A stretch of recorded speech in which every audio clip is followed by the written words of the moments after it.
Alright, we should be good to go. Hopefully. Hello, everybody.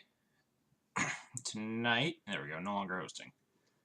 Tonight we are going to be playing we're going back to Legacy, some pretty stock mono white D&T. Nothing too fancy. We're playing a Mind Break Trap, which I think I discussed the reasoning a while back. Just kind of a hedge against like the faster combo decks in the format. Been getting murdered by a lot of Tess and Red Black Reanimator and even Ant online, just with their very early draws. And I forget what this used to be.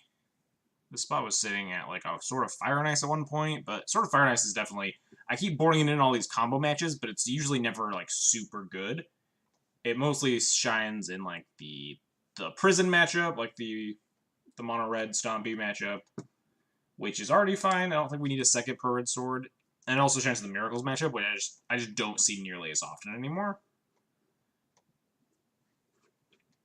So I think running a configuration like this is probably okay. We'll try it out. So Mindbreaker kind of doubles as does double duty as a third surgical against Red Black Reanimator, and being significantly better than the Storm matchups. Although it's also significantly worse than surgical against Reanimator, but you know, you can't have everything. So we're just going to go ahead and get into the thick of things here. Competitive Legacy. I think last time we played this was Friday, right? Yeah, when we got destroyed by Julian.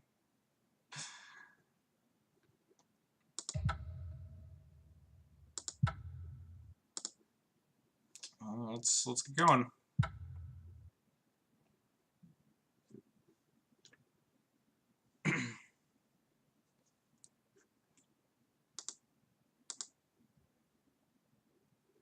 This is not what I want to know on my list to look at. So there has been a significant uptick in like the Stompy decks. I guess Steel Stompy is definitely a consideration that I could maybe tune my sideboard for. Maybe a third path isn't the worst. I was playing 3 paths for a while. I think this Mindbreak Trap has moved around. I think that this Relic Order used to be a third path, but Relic Order is significantly better than like the Stompy matchups. So I think I'm kind of fine with the configuration. We'll run it around for a while. Kind of see where the weaknesses lie. I mean, obviously changing one card in the sideboard is you're probably going to have about the same weaknesses. This hand's a little gross, but I think it's fine. Opponent will get into 6, so... Yeah, this hand's good against a lot of things. If they go Deathrite or Delver, we just plow it. If they're on Stompy, we have a bunch of basic planes and things that beat Chandras. If they're on, like, Storm, at least we can revoke LED. Alright, well... Let's attempt to kill this. F6, huh? F6ing as a blue deck is, like, kind of weird to me. Because I feel like at least in game 1 you want to bluff Force Will a lot. Okay, so this is Pile. So we have double Mirror Crusader, which is nuts against Pile. I guess we just put this Revoker on... It doesn't really matter what we put it on here. Could probably put it on another Deathrite, but that would have played another Deathrite. I guess I'll put it on Jace. The Mind Sculptor. No Mom Spaghetti Wednesday. Yeah, we kind of flubbed the things around in the schedule. Because I was going to do Legacy Tuesday, but the Spider Space list was super sweet. So I wanted to try it out. So I had to kind of like push Legacy to today. I guess maybe we'll do... Well, we can probably just run some Eldrazi taxes tomorrow. And then try out... Probably run the Spider Space list again on Friday, coupled with Legacy. Sorry to disappoint all the time. So they kept a card. Interesting. Because they brainstormed with the fetch land, but they found enough good cards that they wanted to draw one before they fetched the single bad card away. Yeah, this thing's dead. Now we just slam some Mirror Crusaders. Opponent has 2 cards in hand, or I guess 3, because the Ponder's going to resolve. What's up, Spider Space? How's it going? Yeah, opponent's just on pile, so we're just going to slam Marine Crusader here.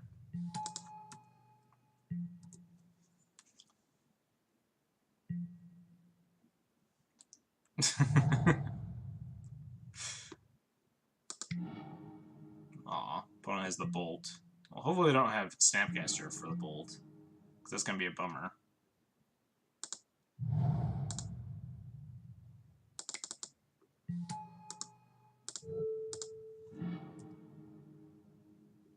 Opponent's just playing very conservatively.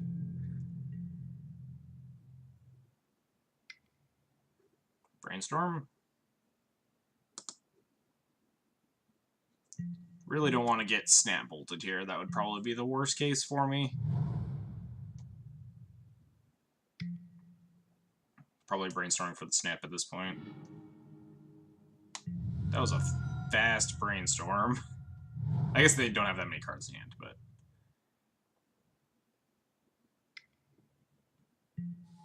yeah, sure. I could beat a Baleful Strix. Ooh, now we can play Stoneforge plus Revoker. Got a couple of 4-1s today on stream. Man, I really want to try out that deck some more. I'm excited. Probably not going to really be able to play it until Friday, I don't think. Since I gotta keep the variety going around. I enjoyed like not playing the whole same deck over and over again. Although that's kind of what I did sort of at the start of my streaming career, but I like mixing it up, making multiple people happy, playing interesting decks. But I think I'm gonna run it on Friday. Fridays I usually do a longer stream, so I'll probably do Thalia Stompy and Legacy Death and Taxes. Jace the Mind Sculptor. I tried to catch like some of your stream, but it was all going on while I was working, and also Twitch was I think Twitch was having problems earlier in the day. Like I tried to load it up, and my phone just would not. Are we getting like Toxic Deluged here or something? Or is this attack just basically I'm dead? This has to be like a deluge, right? Oh. Goodbye, sword. We could flicker us with the Stoneforge.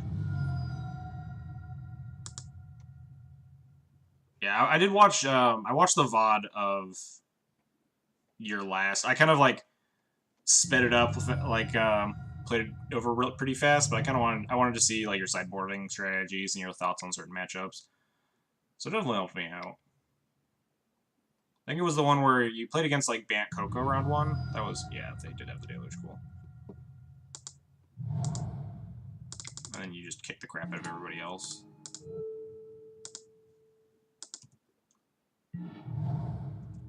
Opponent beating up 2 Mirren Crusaders is pretty unfortunate. They have just like another Strix or something. Alright.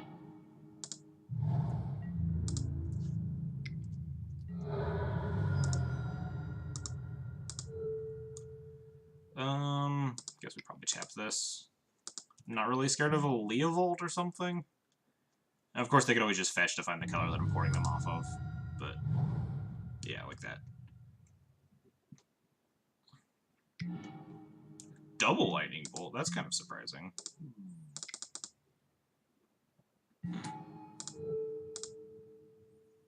Now we'll port them off of green, though. Since porting them off of double red does basically nothing, porting off of green prevents Leovold or some random green card that could be in their main deck.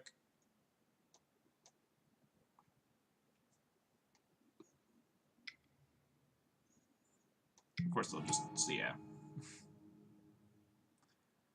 It's on a really weird band company list. Yeah, I forget what they were playing. Oh yeah, it was like Band Nightfall, right? But just with a bunch of odd cards. Wait, no, that was like the Vizier Nightfall, right? because it was like turn 3 combo game 1. Yeah, and then they also had like Knight of the Reliquary. Oh well, this is bad. Knight of the Reliquary plus Retreat to Coral Helm or whatever. It's pretty odd. So I'm going to at least port them off of green to prevent an accelerated clock. But the opponent's just going to, like, yeah, body me with a bunch of really good draws because that's their deck is literally nothing but good draws. And we're going to sit here and flood out and die.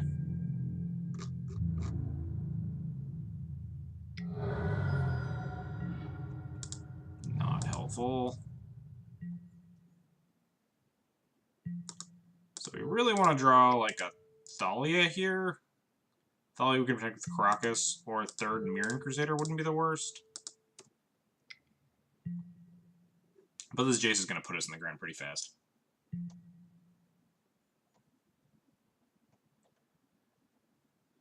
They just get so much card advantage.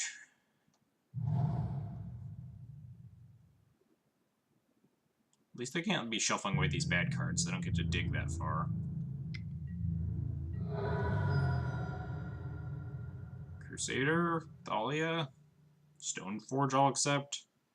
Because I could at least Stoneforge for Batterskull. Yeah, him, my... Caracas, you got me, opponent.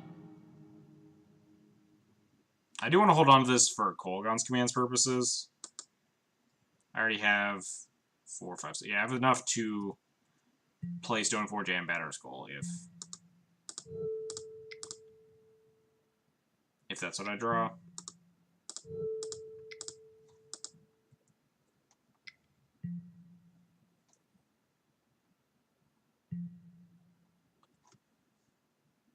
Yep, 3 brainstorms was probably us being dead. Especially even if we draw Crusader, they could just probably hardcast a Force Will at this point, but they're probably shuffling. I guess they might not shuffle those away.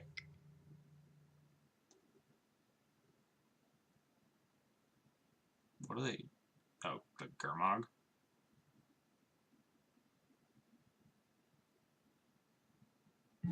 Yeah.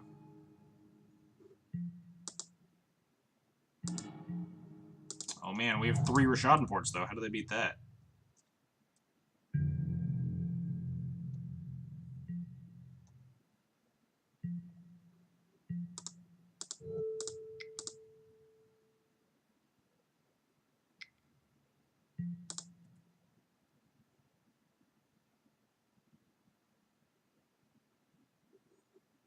Yeah, they have to pass priority back to me, and then...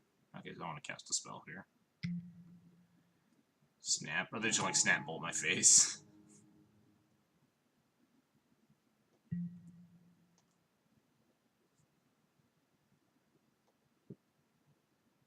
Alright, yeah, we're dead. We can't draw a card here. That wins us this game.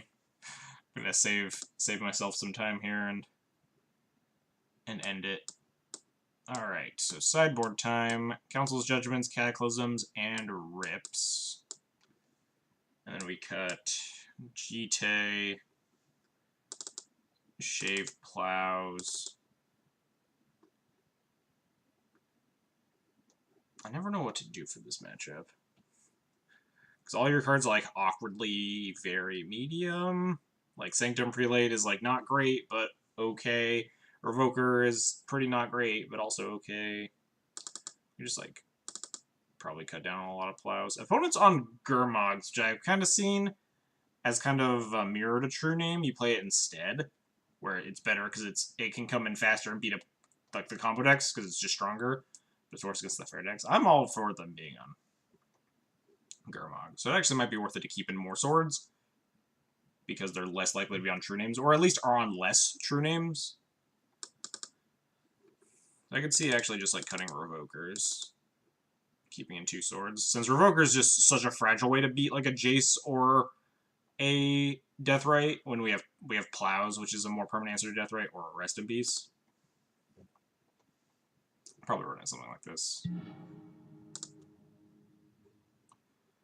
We'll keep this. Not great, but we're not really in danger of getting wastelanded in this matchup, and we have Mom to Thalia.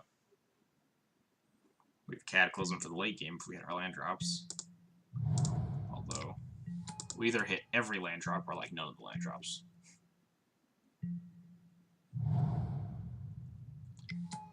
Swamp, Death Rate. Ooh. I think I'm supposed to plow this. I guess playing Thalia is the same as plowing it, right? And I can plow it next turn. Although it does cost me a mana. So if I draw a third land, then I can't plow plus Stoneforge. Although if I plow it now, then I can't like Thalia plus Stoneforge anyway. I think we just want to develop this Thalia, since we have active Mom in play already. Plus, if they just don't have a fetch land, which is very unlikely, because I don't think they would have kept basic Swamp Death Ray, then we just get to punish the crap out of them.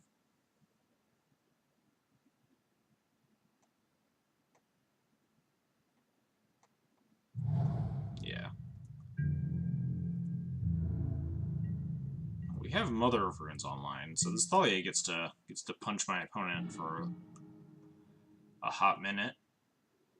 Do I want to Stoneforge here, or just plow?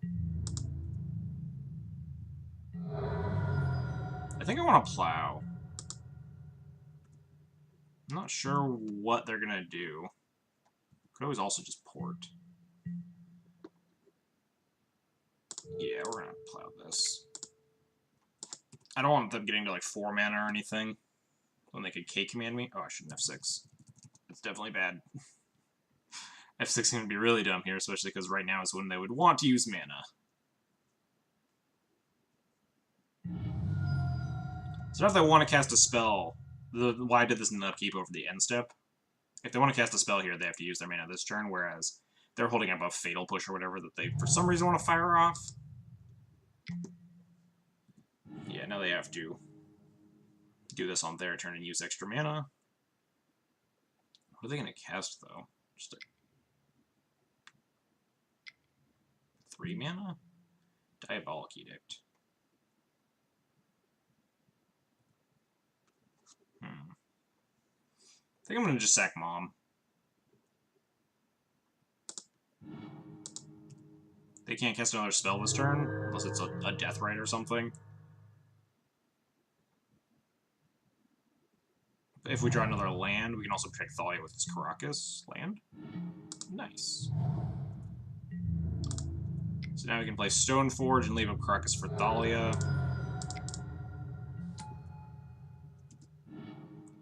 Grab a sword.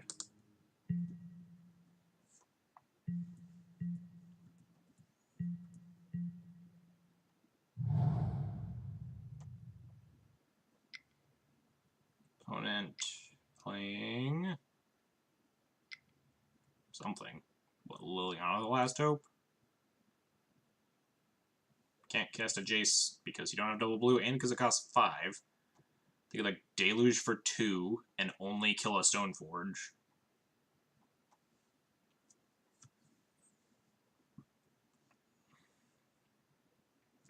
If they like K-Command, which I don't think they would, then I'd probably just pitch the Flicker Wisp. Oh, they are deluging for 2. Interesting. Okay. 4 mana 1 for 1, lose 2 life. I'll accept this deal, opponent. I'm not sure if I want to use this. I think I do want to use this Wasteland. Their mana is super awkward right now. So we can definitely start punishing them. Hit the blue.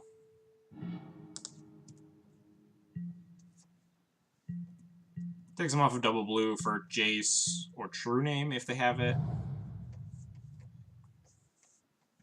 And I can't take them off double black, obviously. They had a ton of black mana, and I don't think anything else in their deck is double colored, assuming they had another land. Yeah. We start porting them off of that blue next turn, if we keep a creature in play. This is now Liliana the Last Hope. Gurmag. So now we really want to hit a land drop for this Council's Judgment. Please? Not the end of the world. We'll just play Flicker Wisp, Flicker Caracas. Leave up protection on the Thalia. And now we have an aerial attacker. And again, if we just hit a 4th land drop, or if they manage to kill Thessalia, then I can just Council's Judgment this Angler away.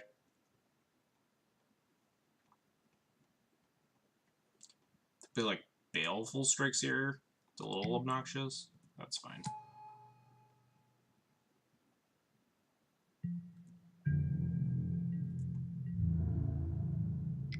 That attack seems exceedingly aggressive. Unless they're sitting on a removal spell for Flicker. I guess they could have not Fatal Push. I don't know. Hit 4th land, so now we're just going to kill this Gurmag anyway. We got... oh man! Death and Taxes for the win, hosting with 53 viewers. Thanks. Thanks, Phil. I appreciate the host. It's a raid. Hope your stream was going well. For those of you just joining, we're also playing some Monoway Taxes, which I believe was the exact same thing Phil was playing.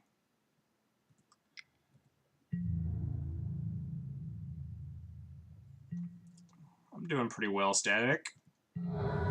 We're playing against Pile on a round 1, so it's not super great, but we lost game 1, but feeling pretty good game 2. The question is, do I want to Council's Judgment this? I think yes. My opponent has 2 cards in hand. If they really want to kill this Thalia, they can. I think I'd just rather them not have this Gurmag on the table. Obviously, it's really bad if they have, like, I guess Liliana. Not really, then we can Cataclysm it. If we need to.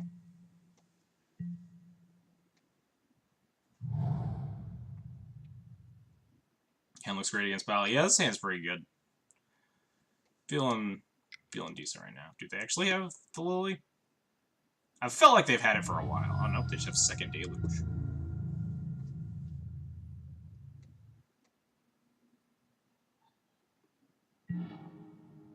We have 2nd Thalia. I'm not sure if that's actually better than just playing a Flicker Wisp right now. Flicker Wisp means I can actually port them. Not that that matters. They have infinite mana. Flicker Wisp means that if I draw a land, Sword is lethal. I think Flicker Wisp is probably better here.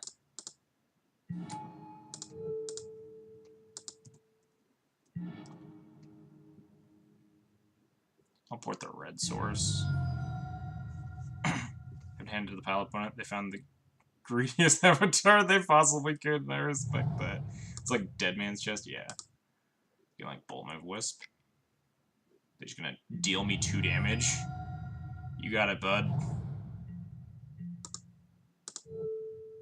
Guess now I'll port the green, in case they want to gain life. They have to use their Death Ray right now. I guess I could have ported the blue, that probably made more sense.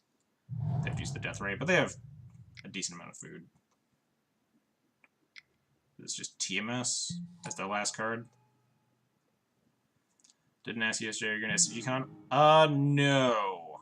I think that's like next weekend, right? Not like this coming one, but the one after that. I forget exactly when that is, but... We drew Aether Vial, so this Cataclysm might just be what I want to do now. Probably not. Probably want Aether Vial and play before then. Play like Aether Vial plus Thalia. Yeah, I'm gonna be, that's when my PTQ, or my RPTQ is. And also, SCG Con's far away. I don't really want them to get another activation of this Jace, but I kind of want stuff in play before I just Cataclysm them. Although if I play Thalia, then I could possibly not be able to Cataclysm them.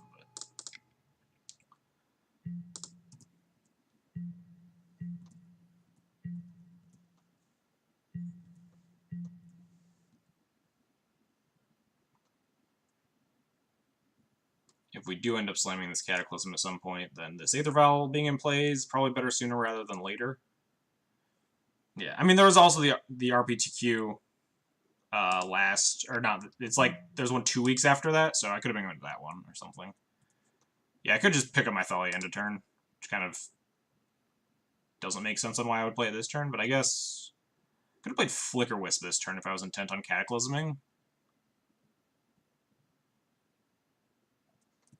That might have been better. Because the Thalia just comes in on the Violent too anyway. I might just have to pick up my Thalia. Thalia being here does like attacks my opponent from just brainstorm, cantrip, whatever.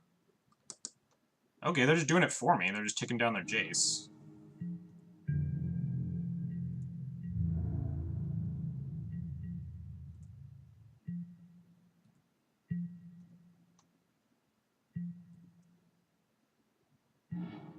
We have another land, so we could just Cataclysm land drop.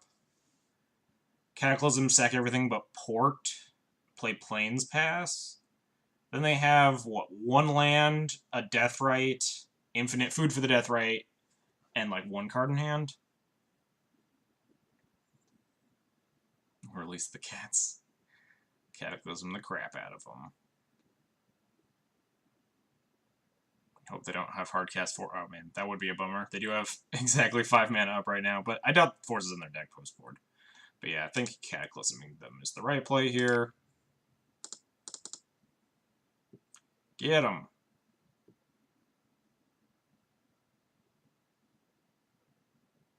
Goodbye, Jace the Mind Sculptor.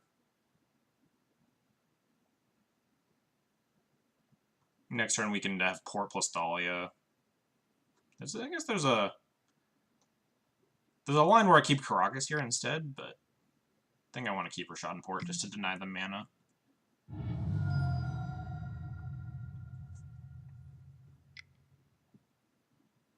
What are they doing? Oh, they're just floating their mana? Oh no, if they have Abrupt Decay on this file, it's gonna be a bummer. Let's keep a Port and a Vial, though. When they read the card and realize... Some people don't even realize it kills Jace until after the card resolves. Do they have... Okay, they don't have anything. Cool. So they can only put me to 7 here, but I think we're definitely just racing them.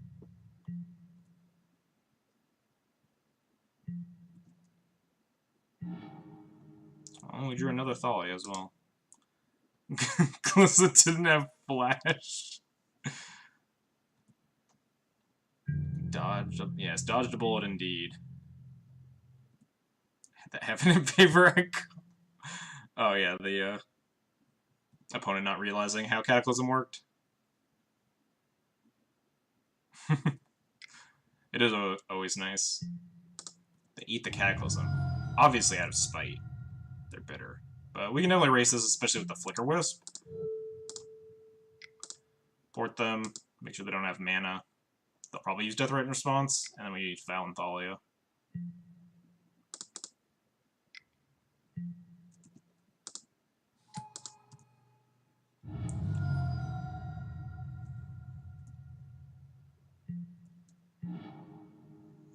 Ooh, Recruiter.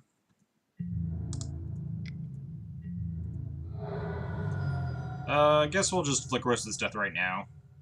Set up Lethal. And make it so that they can never actually cast a spell here. Because this takes them off of Deathrite mana, and then we'll port the Badlands in their upkeep. Yeah, opponent's dead. Cataclysm wins again! Cataclysm is quite the magic card.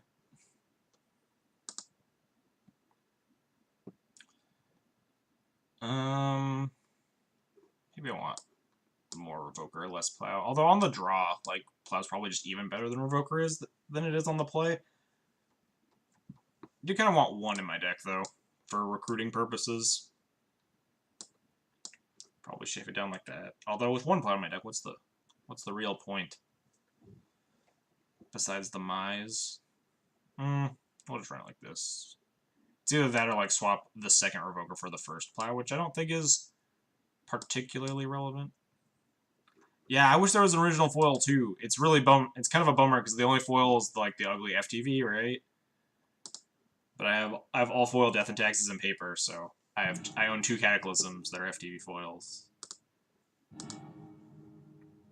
Alright, this hand's good enough. We have an excellent curve. I wish we had Aether Vial, but you can't have it all. We have Mom Stoneforge, Stoneforge Crusader. Star War Manwhore with the follow. Thank you for your support. I appreciate it.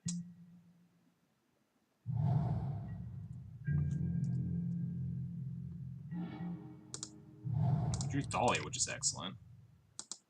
In the process of foiling it, and that makes me sad inside. Just wait till you find out that the only Containment Priest foil is whatever it's called, the invocations. You get to banish your opponent's creatures to the Shadow Realm with your nonsense Yu-Gi-Oh cards. Strix. Yep. I think I want Thalia here. We drew Sword, which is kind of awkward because we have 4 Stoneforge Mystics on our deck, and now the next 3 of them are all Squires since we only have the second equipment. Yeah, opponent doesn't have like Death Red or anything. We just jam Thalia. Next turn, I can actually just play Stoneforge with Caracas up. Invocation border isn't all that bad. Yeah, it's not the border that I hate. It's more like the text box and stuff that you just can't read. Like and just a lot of them you can't like tell what they are from across the table. My opponent like has Daze or Spell Pierce or Force of Will, and they all just I don't know. I guess Daze doesn't have the gigantic bird guy. It's just a flock of birds, but opponent casting Diabolic Edict, which I definitely cannot tell by that art, especially on Moto. I don't really think I want to slam Crusader here, do I? They have 4 cards in hand. If I can play around Snap Edict, that would be great. I can just play Recruiter here, which is kind of miserable. Recruit another Crusader. Like, you don't need to read those cards, your guy's in exile. Or you're not basic as a mountain. I mean, yeah, for those, I guess. But, like, there's a bunch of different counter spells. Isn't that Cryptic? Is Cryptic one of them? Probably. Maybe. Yeah, I think Cryptic Command is another one. Cryptic, Spell Pierce, Daze, Force of Will. Just assume things don't work. Yeah, your shit just gets fucked up. Even Mind Sensor. Whatever you're doing, they're gonna stop you from doing it. Opponent does have like 2 bolts in their deck and 2 deluges, at least. Because we saw 2 bolts game 1, we saw 2 deluges game 2. So these Mirror Crusaders aren't super long for this world, regardless. I think we do just slam this. Can I? Moto? There we go. Because we can recruit for another one. We just kind of, if they have it, then they have an answer and we can go find another one. If they don't have an answer, we just beat the crap out of them.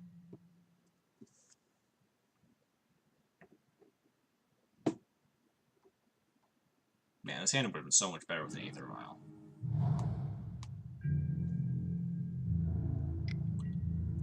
Yep.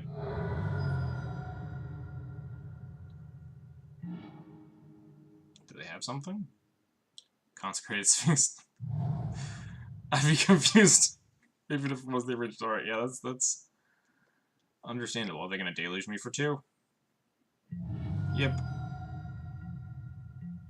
We're drawing a bunch of Flicker Wisps. Alright, I'll recruit a Mirror Crusader, especially because we just have 2 Flicker Wisps to flicker our recruiter. Let's grab another Crusader. Basically yeah. If I could just always have Aether Vial, if you could always have Aether Vial in your opening hand as this deck, it would be miles better. Also, that means you don't have to play like 1. You just guarantee it's in your opening hand. God, that card would be nuts. The question is, do I Flicker Wisp Recruiter, or do I just slam another Crusader? Opponent was still on 4 cards. They kind of had to struggle to kill the first one. But the issue is that if they have another Deluge, that they have, like, Snap Deluge. My commander is Aether Vial. Genius. Yeah, because so if they have Deluge and they Deluge me for 2, I lose the Recruiter, so I don't get to, like, Flicker Wisp value it. I almost just want to Flicker Wisp this Recruiter. But then Flicker Wisp is so bad against this Baleful Strix unless we draw a 5th land for the Sword.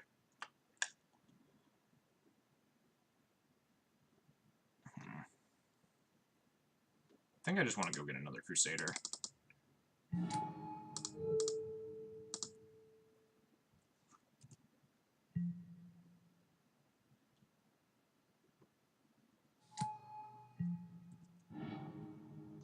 Grab the 3rd Mirror Crusader.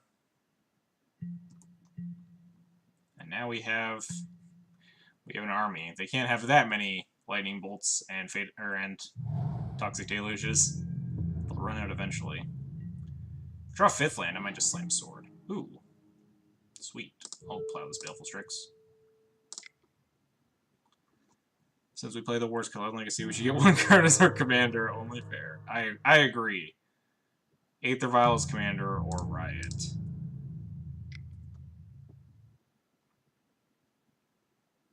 See if the opponent has removal. Which I imagine they do in their 4-card hand with like 5 lands left. It's gonna take it.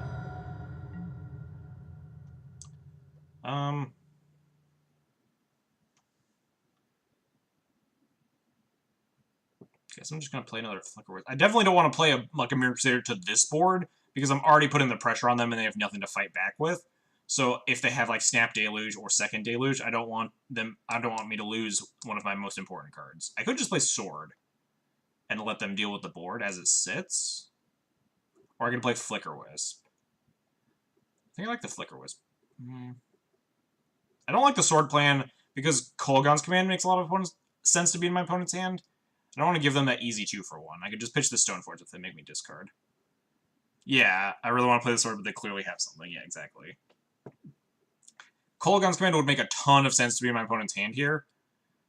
And if I slam this, they just like kill the Flicker Wisp, kill the Sword. But if they just end up having to end step, kill Flicker Wisp, make me discard, I just discard this Stoneforge. I think we're just going to slam Flicker Wisp. It plays around Deluge too because I can flicker at the Flicker Wisp and then use that Flicker Wisp to end step flicker the Recruiter. So even if they deluge me, Recruiter will come back. Oh, they're pushing it. Okay, guess I'll just flicker the other Flicker Wisp and play around board wipes that way. I think I kill that too, because like that's fine, I guess. Snap push. Yep. Means they did have Snap Deluge ready had I got greedy there and played Crusader or something. So if they're just gonna try and like 1-for-1 on these Flicker Wisps and stuff down, then I'm pretty good with this.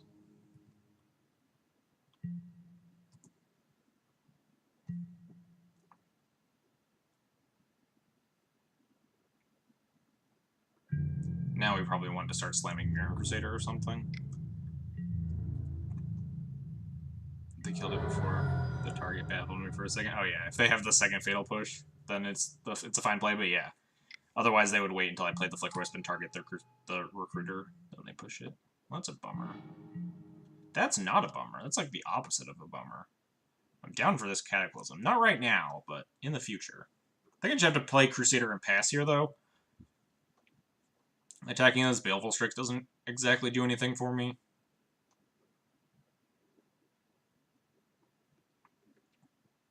Even if I had 5th land, they still have this Kolaghan's command mana up, which is just very sketchy.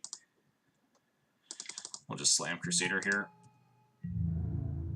If I can have a live Crusader and Cataclysm them, that feels pretty good. But I imagine they have Bolt or something. You want to save this Flicker Wisp in case of another Edict? If they snap, they can just Snap Deluge me.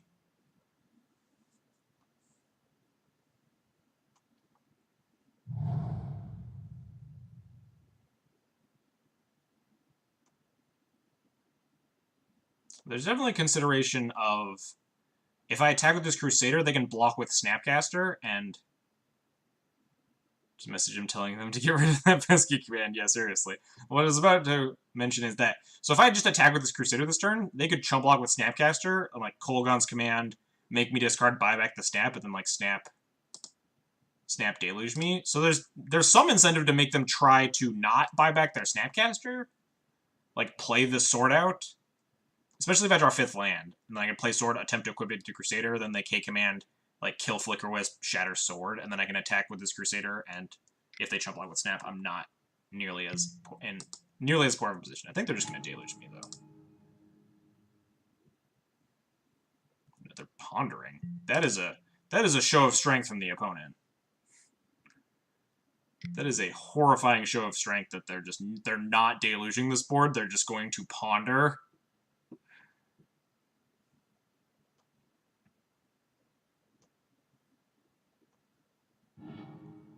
Chooses not to shuffle. Okay.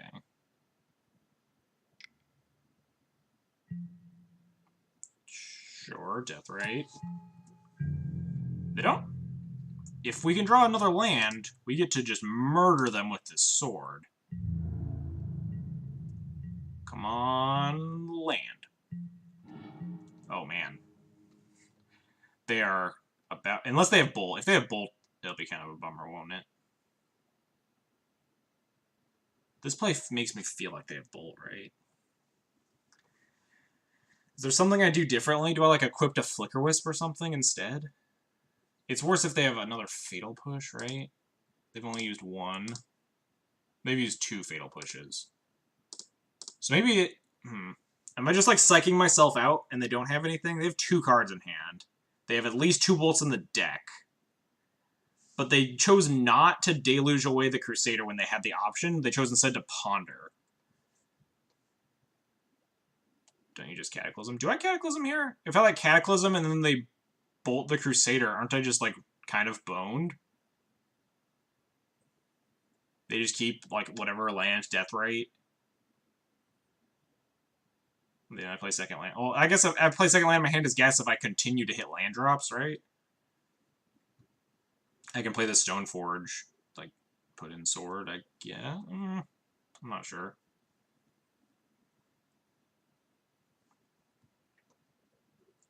This feels to me like a lightning bolt, but again, maybe I'm, like, supremely overthinking things.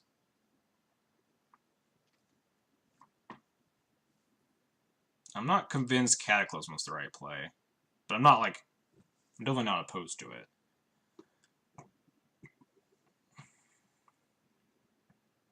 I'm definitely feeling like one of their 2 cards in hand is Bolt, though. So if I just, like, play Sword equipped to Flicker Wisp, then they have to Bolt that, right? That might be, like, the better play. The high value play is equip Sword to Crusader and just punch them for 1,000, but then they just bolt this and I just wasted 5 mana doing nothing. Essentially. Sword on Wisp seems like a fine safe play, yeah. It gets punished by the 3rd Fatal Push, essentially, and that's about it. I get about as punished by the Bolt, but they're forced to. If he has Bolt, then Cataclysm's great next turn. Yeah, I don't think I want a Bolt, or I don't think I want a Cataclysm because I'm pretty sure they have a Lightning Bolt in their hand. So I want to, like, follow up this Cataclysm if they have to bolt this Flicker Wisp or something. So let's do that.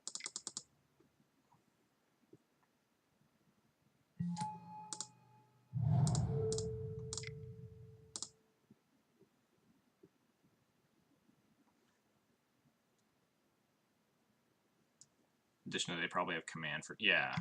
Yep. Opponent definitely had the bolt. Now they're forced to bolt the Flicker Wisp. And now we can still just attack with this Crusader.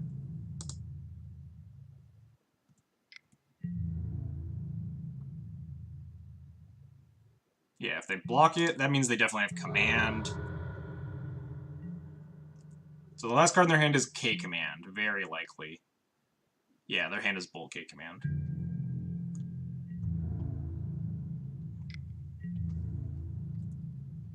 But they won't be able to snap kill the Crusader if I just Cataclysm them this turn.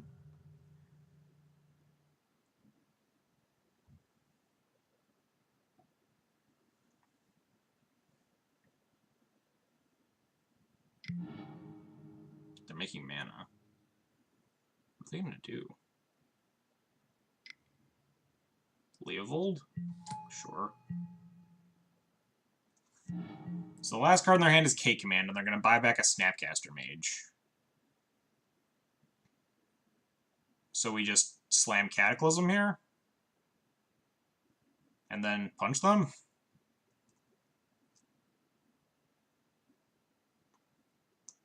They can come. Oh wait, can they command Snap Bolt? No, they're down 1 mana, so they can't K-Command Snap. Or yeah, they're definitely down on. They don't have enough mana to do that. Oh, they could have. Yeah, before they put the Leovold or whatever. I see what you mean. They could have K-Command Snap Bolted my Crusader, but they decided not to. So now we just. I guess attacking first is pretty reasonable. Just in case they do have something. helps me make a more informed decision. Okay, so they're gonna snap bolt the Crusader here. Last card in their hand was snap. Interesting.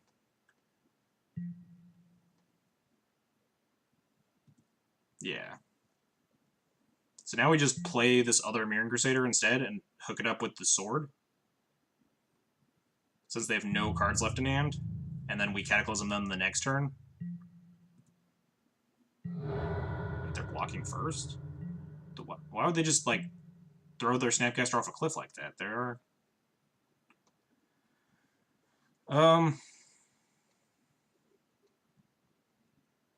So I definitely want to play the second Crusader because they've targeted this bolt. So they're going to kill one of my Crusaders here. They're going to kill the untapped one, which is kind of a bummer. I'm going to take kind of a hefty pointed in. Actually, wait, let's equip here and then cast this other Crusader so we have an untapped one at least. Now they're forced to cast the bolt. Yeah. I guess I could have just played Thalia Crusader or something instead. Had a Thalia up to block, but Crusader incentivizes them to attack with nothing but the Strix.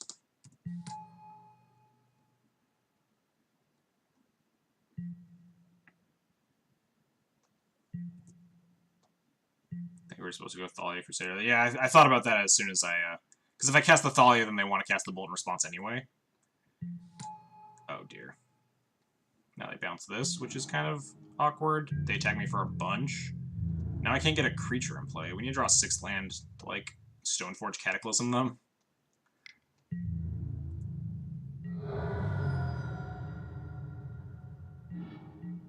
Ooh, alright.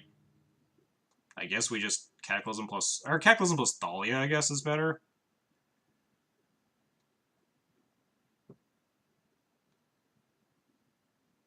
I'll keep Caracas, I guess, since I need a white source.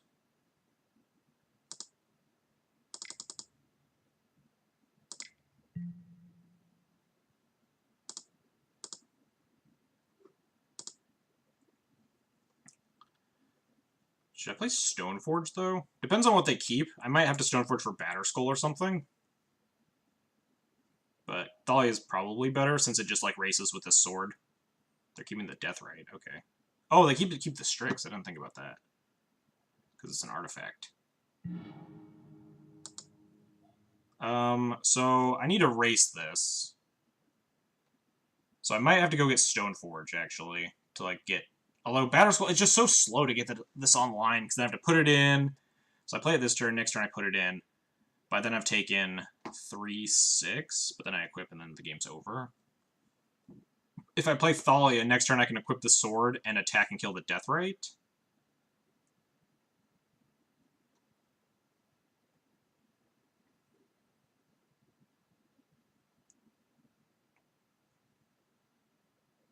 Yeah, I think I played Thalia. I think I can race with the Sword of Fire and Ice in play. Unless they draw, like, Fatal Push or something. Yeah, we want to keep them off of mana. They can hit me for 3 here. But yeah, if we draw, like, a land, we equip Thalia and Wasteland them, and then... Yeah, equip forces the chump block. So we go to 4, then 3, but then we can kill the Strix after.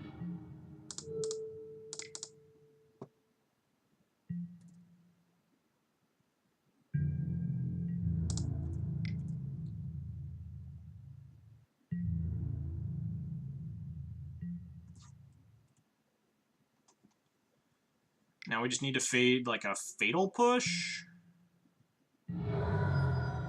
Or I guess a Lightning Bolt as well, since they have a fetch land here. And a Lightning Bolt we're protection against. Fatal Push would be a bummer. 2-mana Brainstorm. I'm okay with that. Bolt. Oh yeah, Bolt to the Dome. I would be scared of a bolt. You're correct. They just bolt my face. Which is still lethal, and I can't really play around that. Actually, no, we're just gonna Wasteland the red source, so we can definitely play around that. We're in a Cavern on Human here. Red mana gonna die, indeed.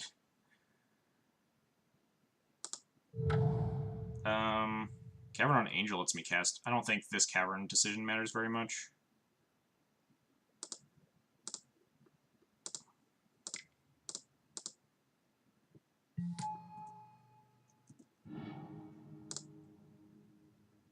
Cavern on Core. I mean, they're not going to counter this.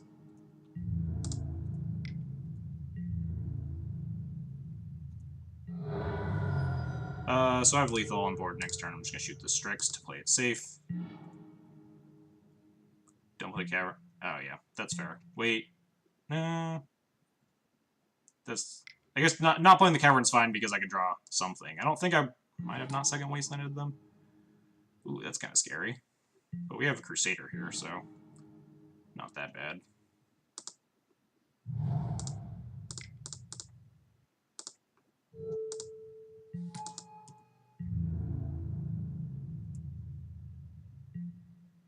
No, game's over. We did it.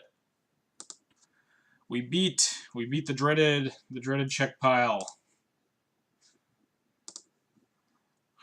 Playing a little fast and loose there at the end, because I was kind of killing the clock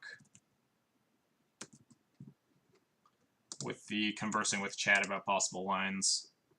But yeah, don't need to play the Stoneforge until post combat in case I drew like a second wasteland. Really stick it to him.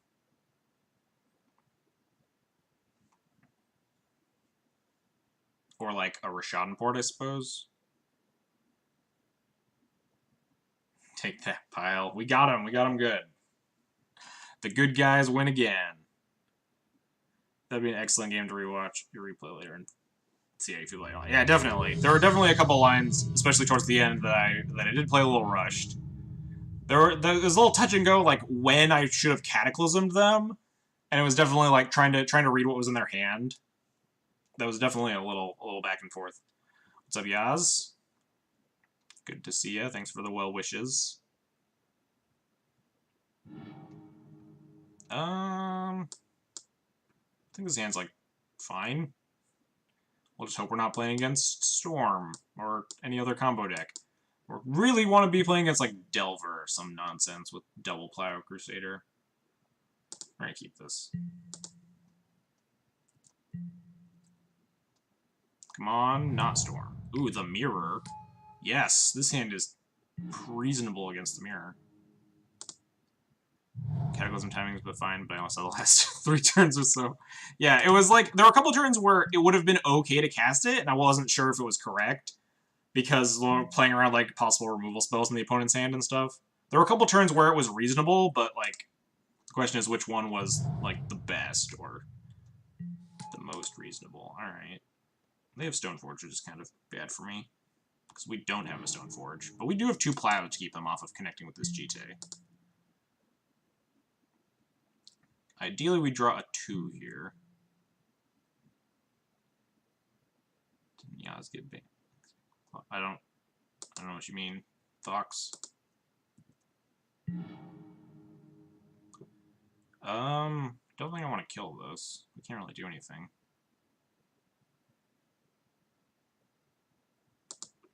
Just leave up double Plow, I guess?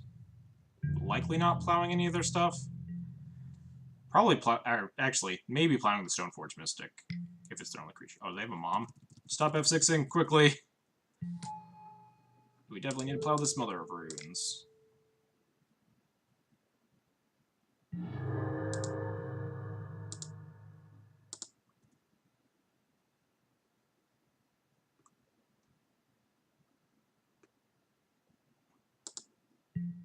I have no idea what you guys are talking about, to be perfectly honest.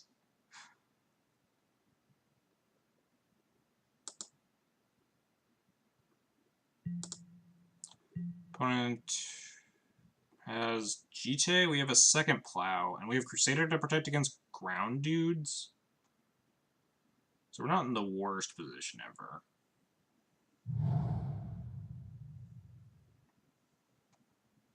We just kind of want to dodge. That's obnoxious.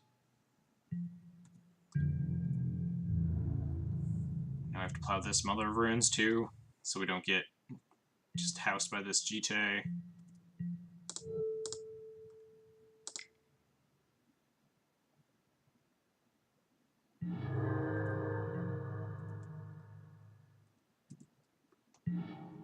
That's a good draw. So we'll slam Crusader here to protect against this. As long as they don't have Sarah Avenger. I guess they could also have Flicker Wisp to flicker the Mirror Crusader out of the way for a connect. Yeah, this is the birth control deadly. Oh, you're talking about, like, the literal birth control, not the person. Okay, got you. Yes, the birth control that legal trouble because people dying to clock. Okay, yes. The actual Yaz birth control, like the physical medicine. Gotcha. A little slow on the uptake there, sorry. It's like, what the hell are you guys talking about? So if they have Flicker Wisp here, we're kind of boned. Alright, at least that wasn't the only one. Thanks, Chilith. Join the ranks of whatever the long...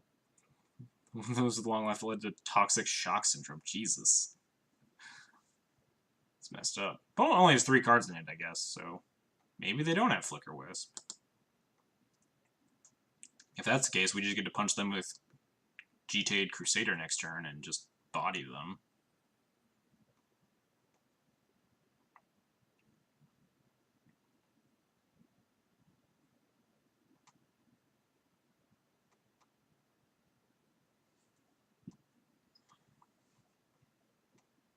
What you got, opponent?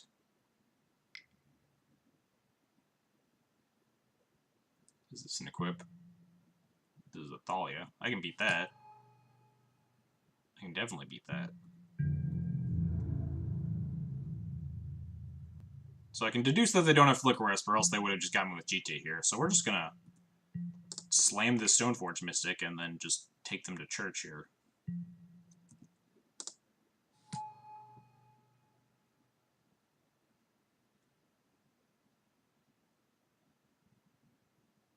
We have 4th land. They can't port us. Even if they could, we just activate the Stoneforge. Time to give them the business.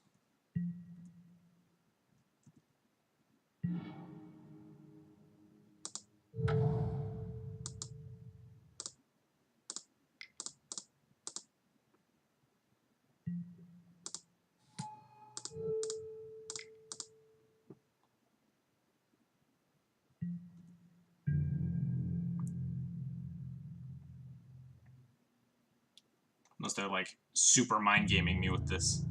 Or just Stoneforge can only tutor up non-edge equipment based on that art. Do GTAs have edge? Oh, do they have? There's no way. They would have definitely just Flicker Wisped me, right? Alright. Apparently we're just getting bodied here. But wouldn't they have just definitely Flicker Wisped my Crusader out of the way and just connected with their GTA? We're not even, like, dead here, though. Because they can only kill one of my guys. And then we can connect with our... Oh, no, we can't because they have a Thalia in the way. Ugh. Yeah, exactly. GTA is like a stick. I feel like opponent's questionable plays kind of led me... I did get super baited there, but...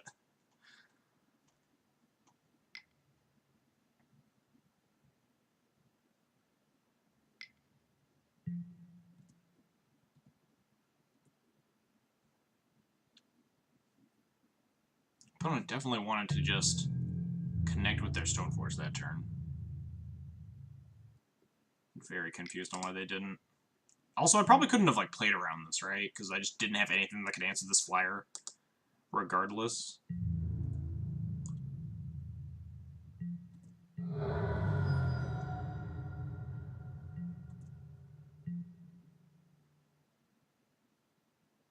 I guess, no, yeah, I can't connect, because unless I draw a Revoker...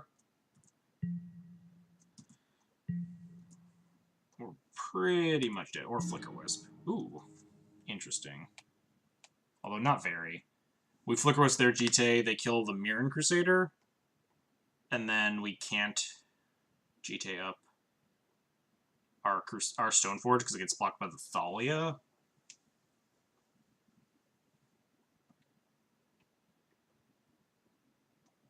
Although then we have a Flicker Wisp to block their Flicker Wisp, so...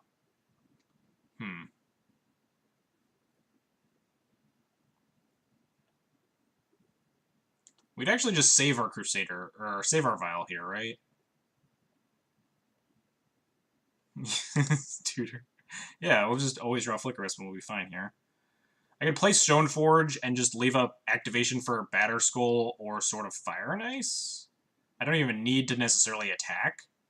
I can Flicker Wisp this Jite when they attack again.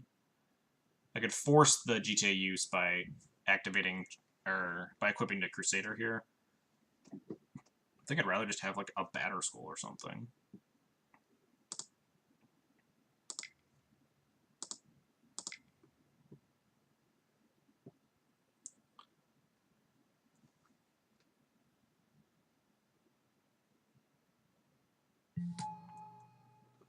Vial, Wisp, Stoneforge, Sword the Wisp.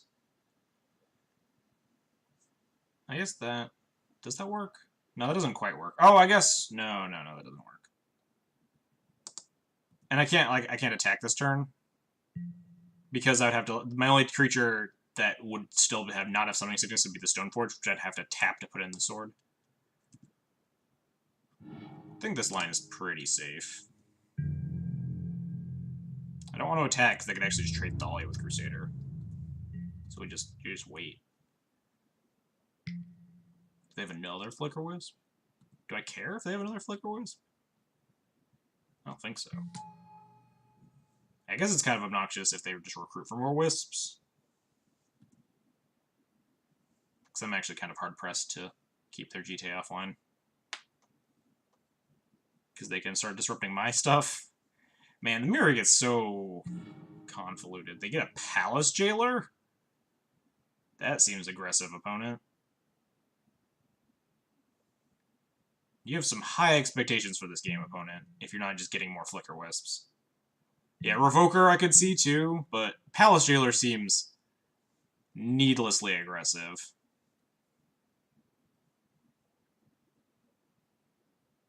Especially if they're not going to take Vial up to 4 or hit their 4th land drop.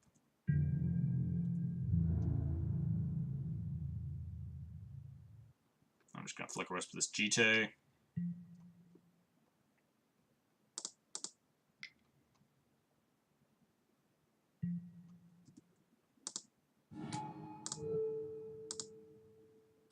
They can only kill one of my creatures with it.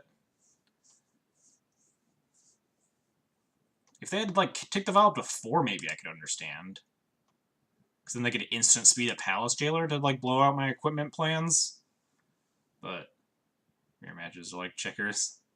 All you're doing is trying to sit king me. The Death and Taxes mirror especially is just some silly nonsense. I guess they just ping and game. I don't think a lot of people are the biggest D&T mirror fan. It just, the boards get super clogged up, especially post board, and just neither of you are really doing anything interesting. You're just spewing things into play. Game 1 is all about who connects with Jite. Oh, they just want to... I guess dealing me 2 makes more sense than gaining 2 life. So if they have another Flicker Wisp, then this could get bad. But I don't think I can really afford to play around them having another Flicker Wisp.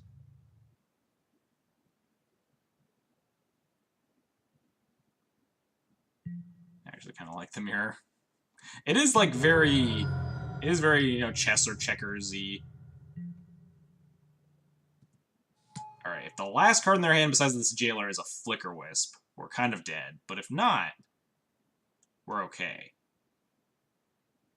I think. I think I want to just make this Sword of Fire and Ice here.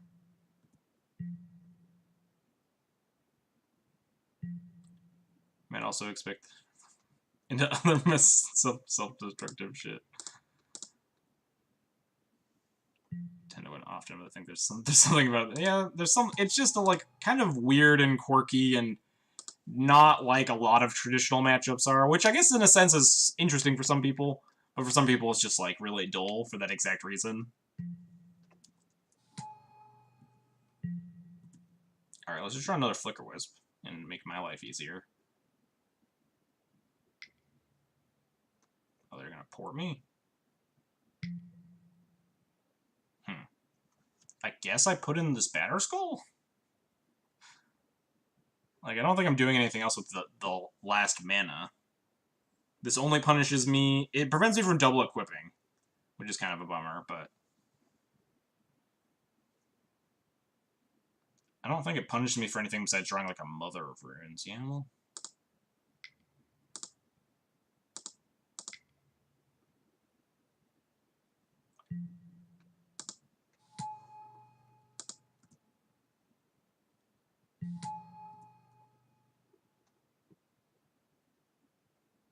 Or, like, a Swords to Plowshares, I guess. But we've already played 2 of those. Alright, not a big deal. I guess I could have just drawn 5th land. That makes sense. Now I could Wasteland them. Which I'm not opposed to doing, since they didn't take their Vial before last turn. So what's the plan here? Equip GT to Germ, I guess, is the best plan. Equipping GT to Crusader just trades with Athalia. Equipping GT to Germ at least lets me connect and not lose one of my creatures, and if I get my GT online, I can kill whatever they try to connect with their GT. And if they have Flicker Wisp, we're just dead, but we're dead regardless of what we equip something to if they have a Flicker Wisp. So let's get them, I guess.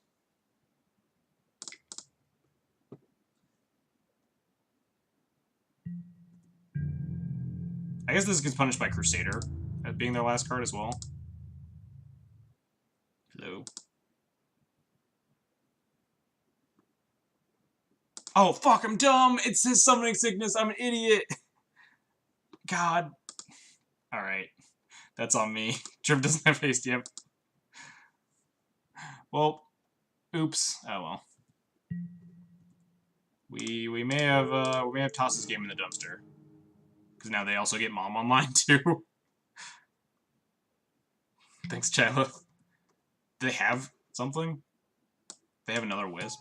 Oh, they just had Prelate, okay. Yeah. So we definitely get punished there. Should have just thrown the Crusader in to trade with the Thalia and get 2 counters on it. Then we would have been okay.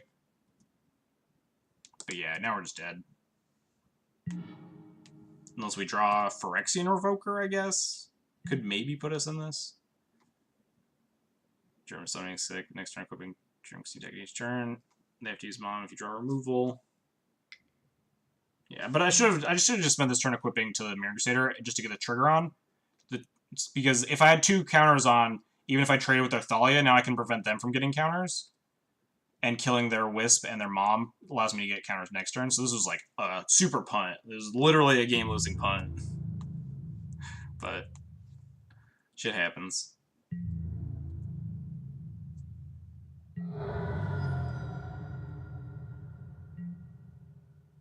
Time taken. Can't get dual deck 5 mana white commander. Alright, so let's draw a Revoker, Flicker Wisp, or something. Basic Plains. It's basically the same thing, right?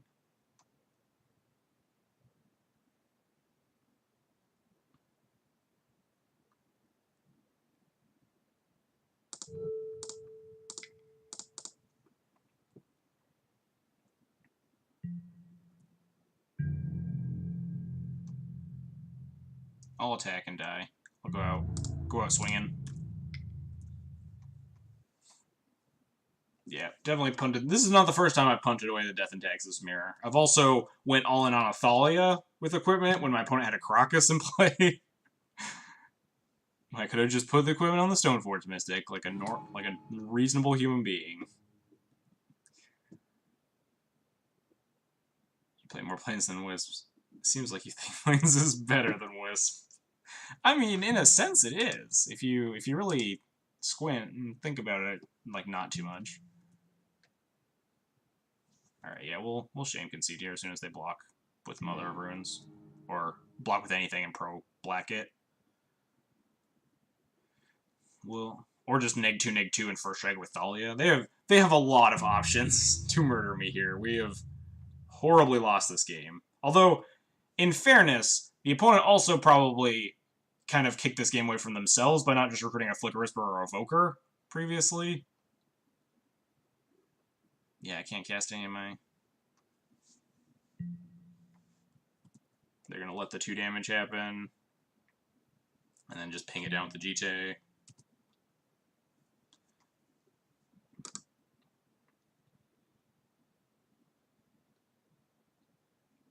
What you got? They're just letting the damage happen and then doing the other ping? Alright, opponent getting fancy. Alright, yeah, we'll concede. Definitely punted that game away. Opponent tried to punt the game away by not recruiting more Wisps and instead recruiting Palace Jailer for some reason.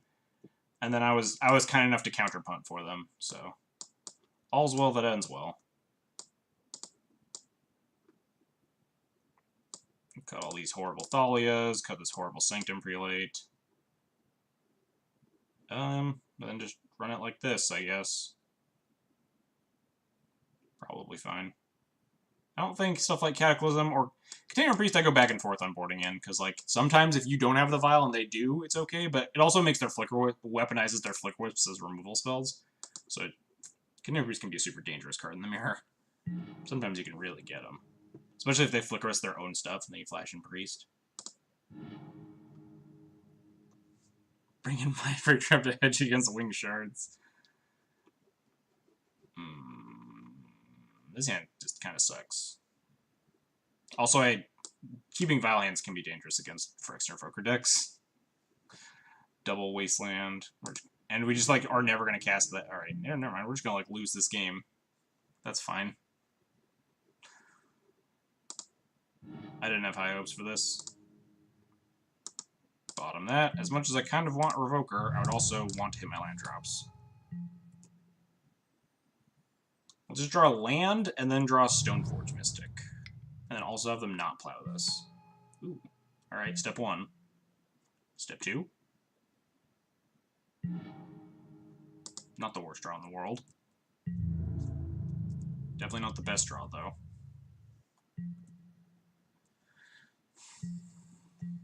Now we just need to draw land and Stoneforge. Steps 2 and 3 of my plan.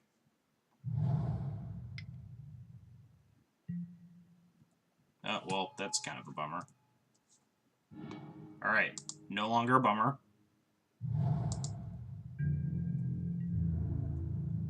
The issue is that I don't really actually care about plowing Mystalia. I can just leave it here.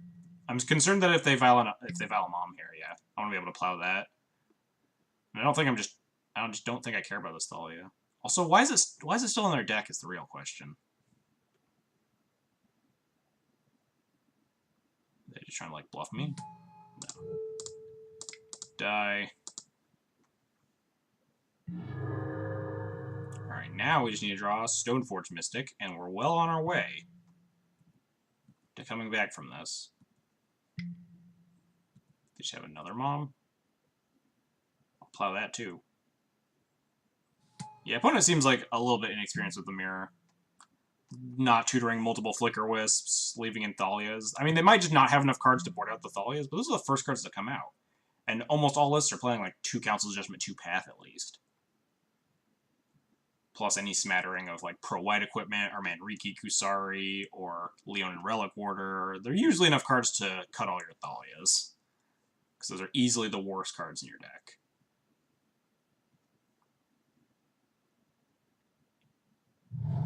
Pithing Needle, yeah, there's a ton of stuff. Oh man, opponent's gonna Wasteland me here. Opponent's not gonna Wasteland me here. Alright, sure. I can handle this, because I can just plow their Mom, and then they need an aerial creature to connect. Well, that's not great. They're definitely gonna Wasteland me next turn if I keep missing these land drops.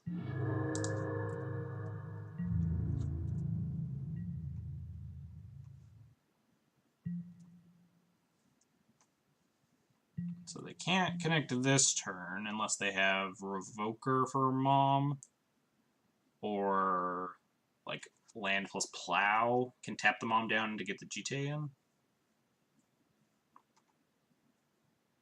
I mean, we're very likely dead. We mulled to 5.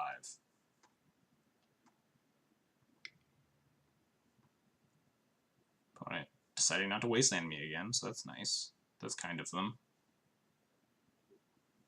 Stoneforge. I'm really hoping they equip the GTA and just attack. Okay, no, they realized it was probably not a good plan to keep not Wastelanding me. Interesting. I mean, if they don't have anything else to do with their mana, it's probably fine. If they have a Flicker Wisp or something. Alright, they're not that bad. Alright, back on track. Just need to dodge Flicker Wisp for the rest of time. Also, this Thalia, kind of a bummer, really punishing me for this Council's Judgment, so I can't exile their Jite. That is one of the most, like, as a Magic player, one of the most tilting things is when people get rewarded for, like, playing badly or sideboarding poorly. Like, if I lose this game because my opponent left in Thalia's, so I can't cast this Council's Judgment, I'm gonna be real bummed out. I don't know what their plan is here. Like, do they have a plow? Yeah. But why wouldn't they plow first and then attack?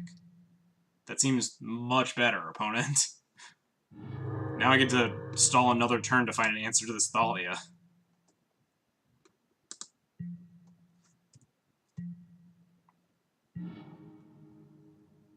Like, Flickers doesn't do it. Flickers can turn off their Vial.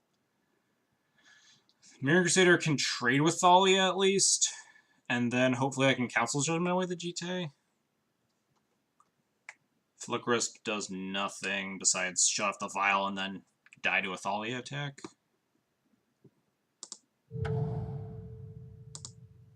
OP now. Yeah, opponent with a couple of loose plays. I think they've a little bit inexperienced. The mirror is like pretty nuanced, so if you're a rookie playing the mirror, it can get real gross real fast. Opponent just have like Flicker Wisp. That they also didn't use to clear this Mother of Runes and connect with the Jite? What? Alright, so we're only in this if we get 4th land, kill this Jite.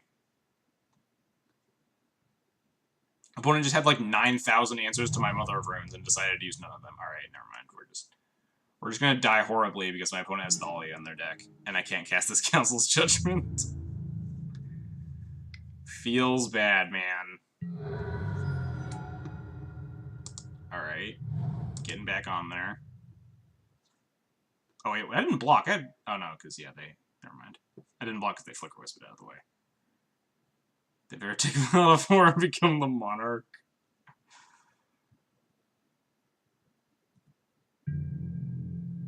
I guess I'll attack. Get him.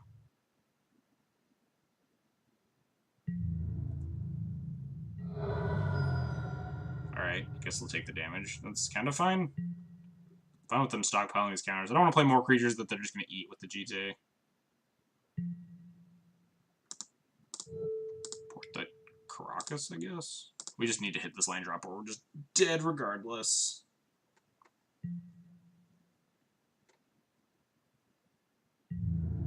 Opponent punches me for 5.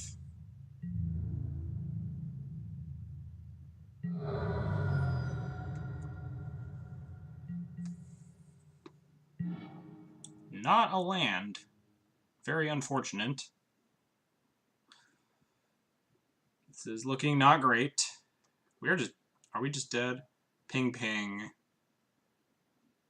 6, 9 damage, so we'll be at 2. I could Flicker Wisp the Jite and then only take 5, but they clear my board and then I have nothing. Assuming I draw a land for the Council's Judgment next turn.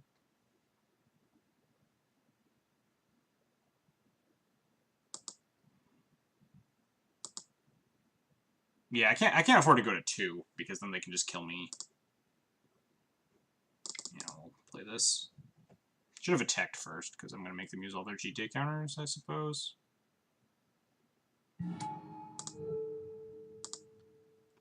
But I think we're just dead. Getting supremely punished by my opponent, having a Thalia in play. Yeah, we boarded in Terminus. We'll get him. Don't worry. There's Miracle Terminus here, easy.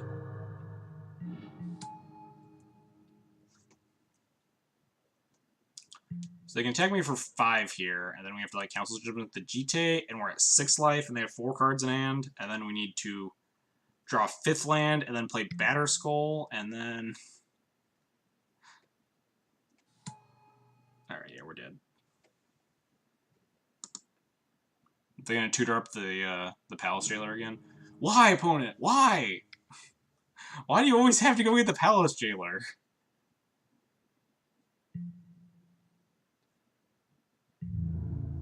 Now we are just literally dead. We're dead on board. I can cast Counter and exile the... Yeah, it doesn't matter. Did punt away game 1. It was my own... It was my own fault. Let it play. There's no real reason. Yeah, we didn't even draw the land.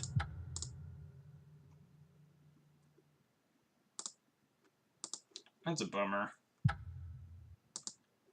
I do severely dislike losing games to opponents' terrible sideboarding decisions.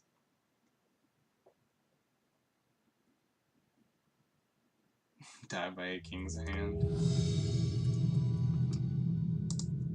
114, 69. We're on our 69th match loss, everybody.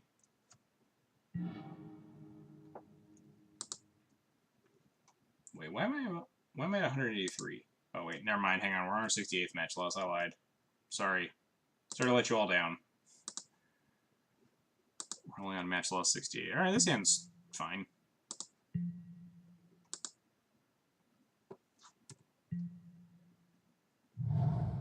Basic Swamp.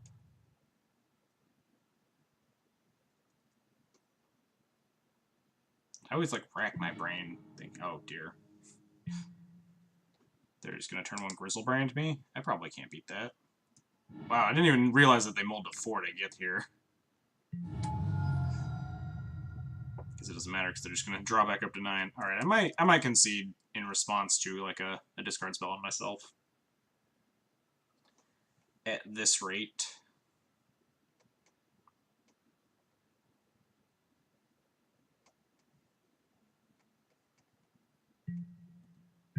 They're not going to draw cards.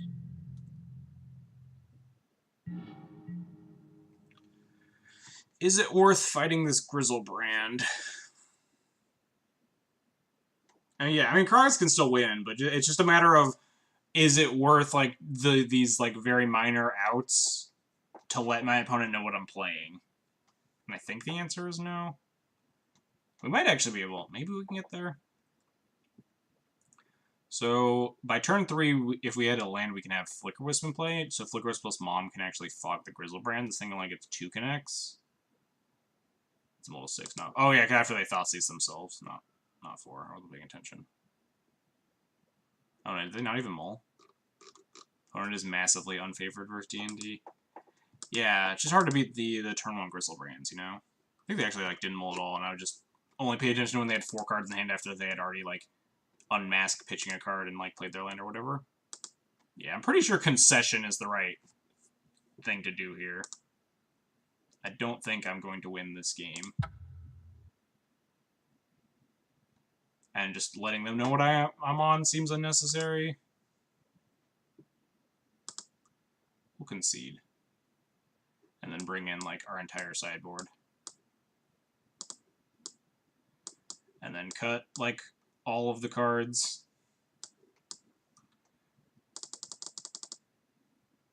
Wait, I didn't count the... Yeah, I wasn't paying attention. I just saw that they had like 4 cards in hand very quickly, but I probably missed like land plus unmask plus pitch the card or something, and it's like, oh, they had 4 cards in hand. Cut all these, cut all these. Port in all these cards. That seems fine.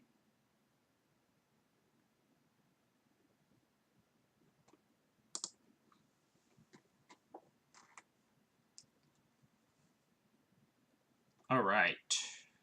So game 2s are usually pretty safe to win against Red-Black Reanimator. Then the game 3s are the dangerous ones, because oftentimes they can just kill you through, like, or kill you before you can play your hate.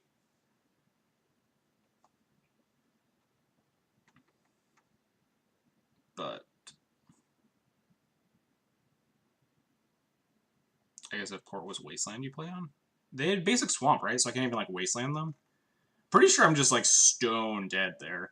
They just get to hit me... So that turn, they hit me with Grizzlebrand and then refill their hand, so they basically didn't even mull again. So even if I draw Caracas or Plow to kill it, they're just on like a new 7 plus 3 other cards. I think they would have drawn to like 10 cards or something. They already had a second reanimate in hand. Which I guess doesn't matter if they're constantly activating Grizzlebrand, but they can gain a bunch of life back by connecting a bunch. The odds are pretty slim of winning that game. I think the advantage gained by not showing them what I'm on until game 2 is probably better than the slight advantage, or like the chance of winning there. Because if we draw Plow especially, then we just plow them, but now they have a 10 card hand or whatever, and the second reanimate that we already know about, so they can just they don't even need an enabler, they just draw another fatty, move to discard, pitch it, next turn they can reanimate it. If we draw the Caracas, that's best case, but by then they're already connecting, going back up to like 12 life or whatever, with their fresh hand of cards, and then they just discard the Grizzlebrand to hand size and reanimate it. It's a show of defiance. The old, yeah, I'm Ted game actions. I mean, I would do that if it wasn't game 1 and they actually had no idea what I was playing. And I'll keep this. The strategic point of concession there is that they have no idea what I'm on, so they can't sideboard. Not that most of their sideboard decisions are particularly relevant as Red-Black Reanimator. I guess they don't know to board in, like, Abrupt Decays or whatever they might have to blow up Rest in Pieces.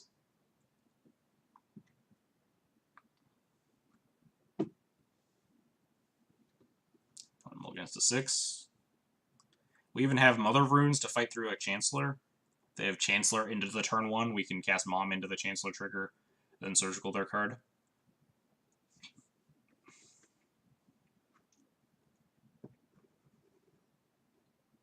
Keeps their 6. Scratch the bottom. No Chancellor trigger.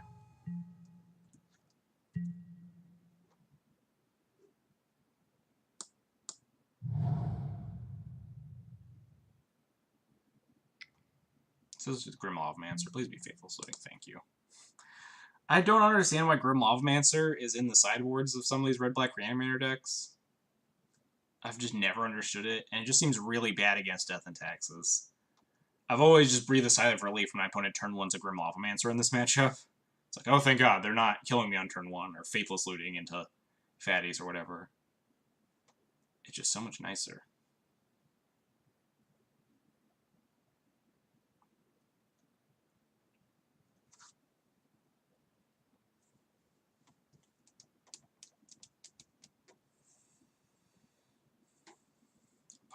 Opponent really tanking on this looting. We have Council Judgment and Surgical. Like, we have a lot of good cards here.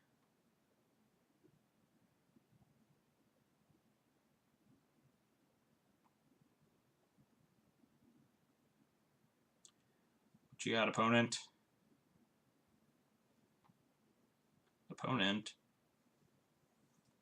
This looting can't be that bad, right? They're just sitting there, they have like 4 fatties and a reanimate and a Lotus Petal in their hand. Like, which of these do I want? The only way we, like, are super dead here is if they somehow, they have, like, Rit. Well, they did have Rit, but, or, like, Lotus Petal, Rit, and Exhume, so we couldn't Surgical bolt the fatties, but odds were very low of that happening. It's another good draw.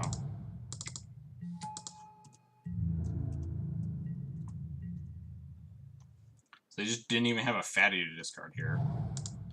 So I'm feeling like we're in good shape. Thought Seizing me is kind of rude, though. Is it worth Surgicaling this Faithless Looting? Probably not, because then they have to take it, and then I get to keep Crusader and Council's Judgment, both of which are still very relevant against what my opponent's doing. I just have to let this resolve. Or descend, which center shorter from Jimmy John's. That's fair. I've definitely been there. Just stop in the middle of my game. I gotta, you know, make some food or whatever. Go get a snack. Yep. They can't cast any more spells. And we draw Path. That's good.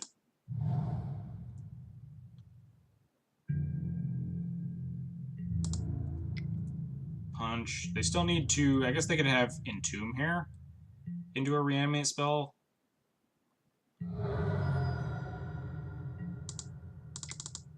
But we're pretty set up against a lot of things. They could go get Iona, would be a bummer, or Elish Norn would be kind of annoying.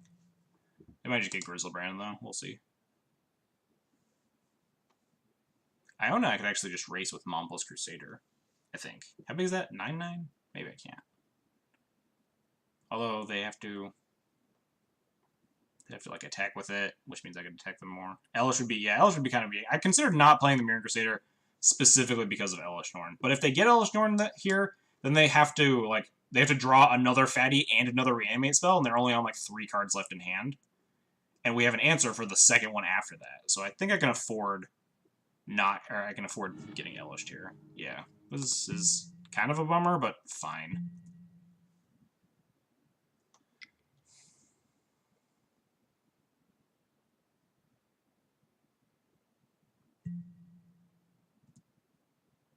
Paper off my board, sure.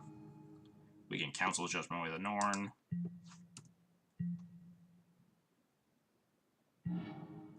Schadenport. Am I supposed to... I don't think I'm supposed to path this. I think I want path for the instant speed and just being cheaper, and yeah, mostly the instant speed. And the fact that they know about this Council's Judgment. I think we'll just fire it off. Could get punished by Inkwell or something.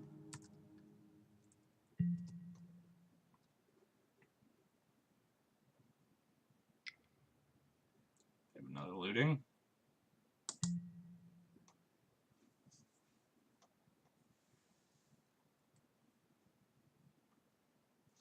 Because they shouldn't have 6. They might discard a fatty and bring it back here. Good news is that their Exhumes are worse, because I can actually get stuff back. Oh man, I'm getting punished by exactly Inkwell Leviathan! No!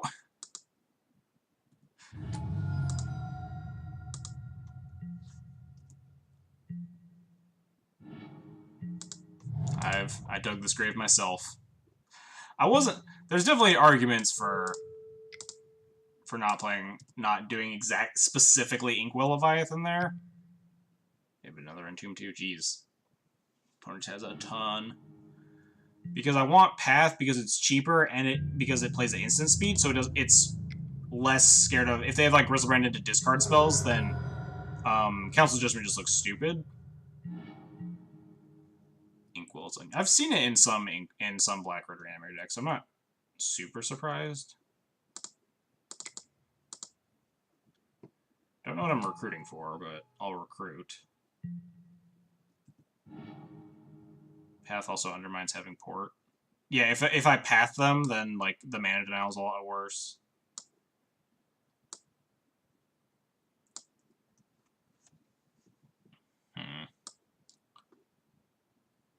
I don't think I can just have anything besides drawing the second Council's Judgment next turn. I think it's my only out.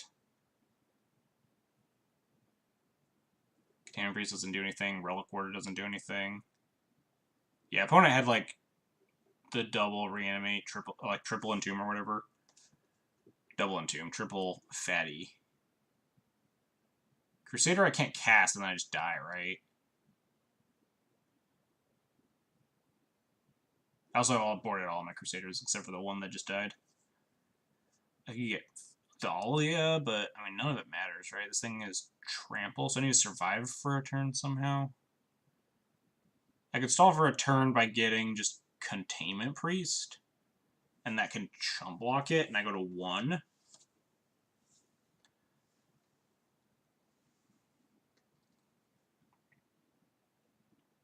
I guess that's the plan.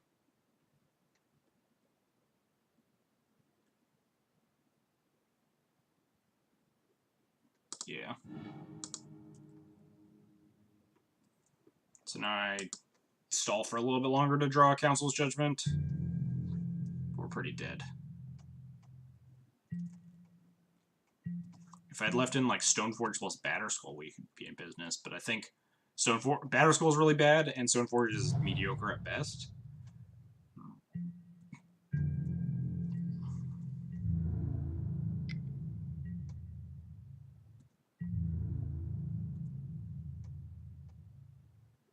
I'll just take a bunch here. Tamarind Priest makes us go to 1.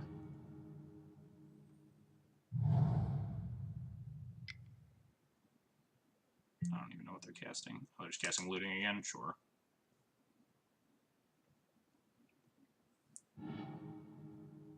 They have a second Elish Norn? What a weird list. Alright, let's just draw Council's Judgment and be totally fine. Dang.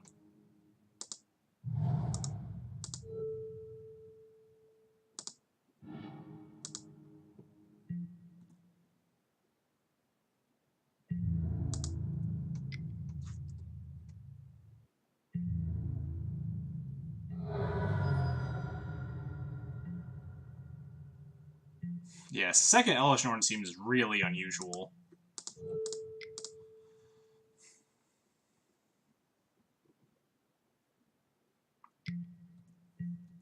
Yeah, so the issue is that I think if I had kept the Council's Judgment here over the Path, then they don't necessarily Inkwell me. They can just Grizzlebrand me and then Thoughtseize me or whatever. So I can't even Council's Judgment it. And then they just beat me to the Grizzlebrand. If I had Sword in my deck, I could draw that here, but...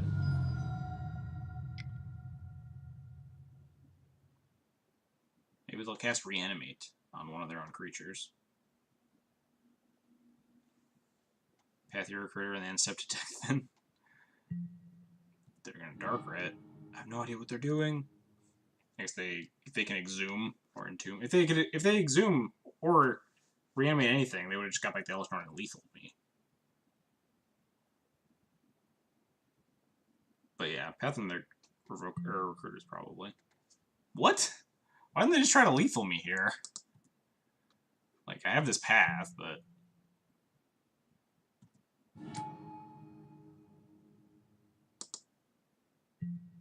Yeah. Oh yeah, if they Exhume, I can... Oh no, if they Exhume, they don't lose, right? If they Reanimate, they lose, but... Alright, 1 out of 46, deck. Take the wheel!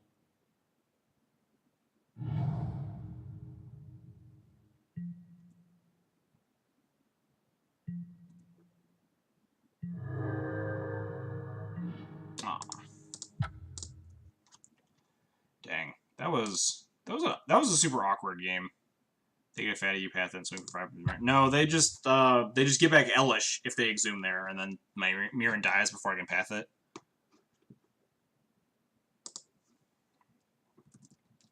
$13, 31 games, 16 losses.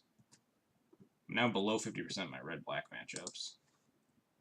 There we go. Now it's my 69th loss. Oh yeah, okay, yeah. Assuming the opponent didn't have Elish too. There's a lot of weird things that happen in that game.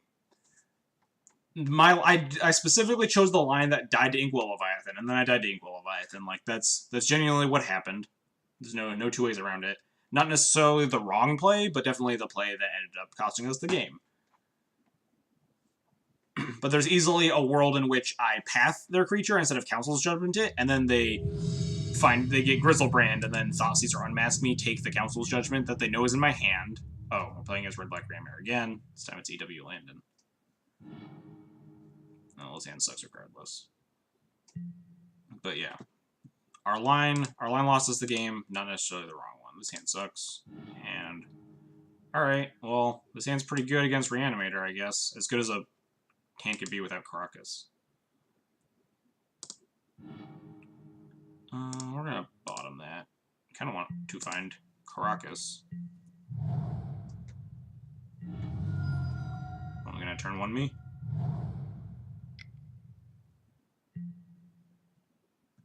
Wow, this is gonna be a sick Cabal Therapy. They just like nail this in the blind. Name's Forcible. Okay, yeah. They're just going for the turn 1, I assume. So they just don't want to die to exactly force. We have 2 plows though, unless they have another therapy. Or like archetype of endurance or whatever. I'm expecting anything after last time. When my opponent had double Elish Norn in their deck.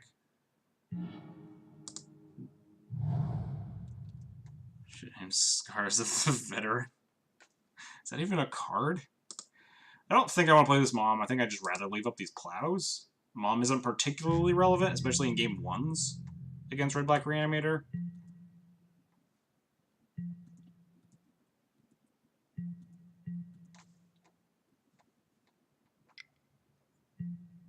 In 2, I'm probably getting a Grizzlebrand. Yep. And they'll reanimate it, and they'll draw 7, and I'll Plow it. Or they'll draw a 14 even if they want. Assuming, yeah, they're not going to actually reanimate it, they're going to cast a reanimation spell of some sort.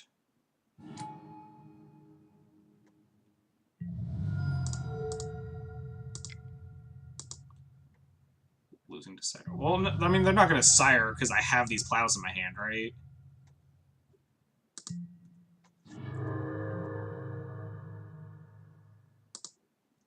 If they get Sire, I just Plow it and they just die.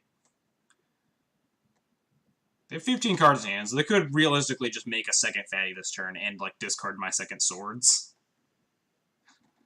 But this was the best plan. And the Red-Black Reanimator can kind of brick. Okay, they are unmasking me. Taking the other swords, and then, like, Dark Writ, second Entomb. Fatty. Therapy Mythalias? Is that their plan? That'd be pretty mean.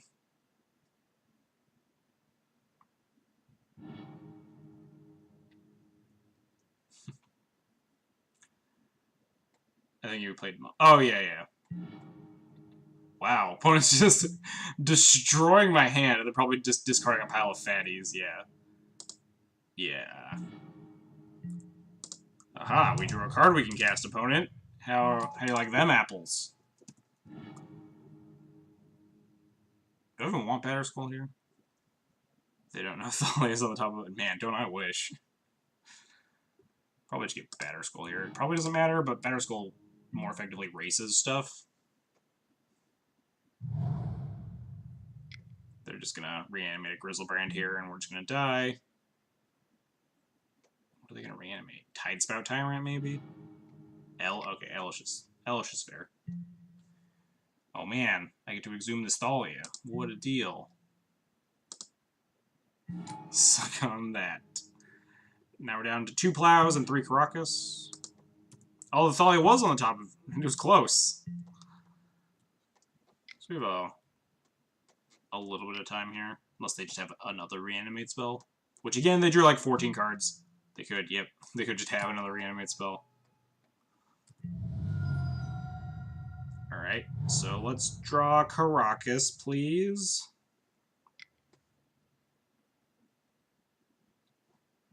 Bale's looting, sure. Man, we're just getting eaten alive by Red-Black Reanimator today. Maybe I should just be playing the 3rd Surgical.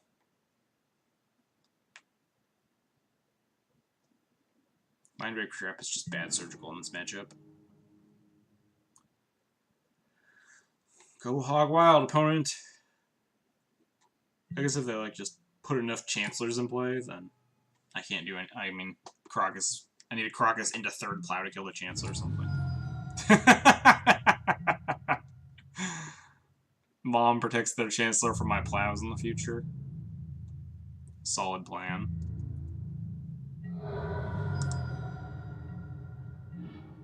Oh, we drew the Plow. We can get him. We get him good. Except we definitely don't get him good at all. Which one would I like to Plow? No, I'm not dead. I can go to 3 if I Plow the Grizzlebrand. Yeah, I've had enough of this game.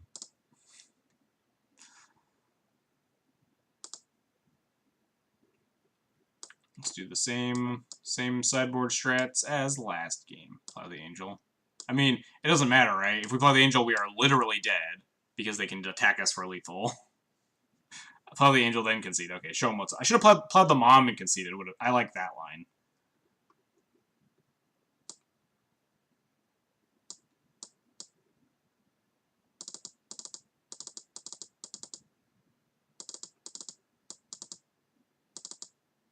What's the last card I cut? I guess just all the equipment.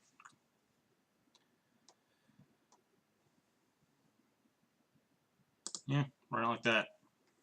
Hopefully we don't just repeatedly get bodied by red-black reanimator over and over again. Alright, oh, this hand is pretty good. I'm gonna be really sad if we lose this game. Considering they activate, make them think really tired because we let them untap. Yes, sure. I'm gonna be really bummed if we lose this.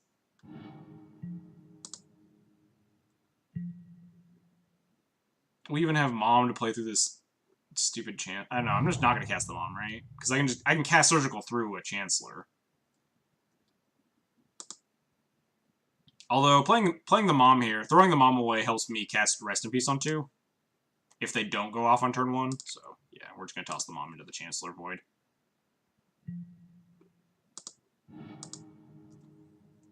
Yeah, if we lose, this deck is just going in the dumpster. I will just take my foil Death and Taxes deck and just sell it.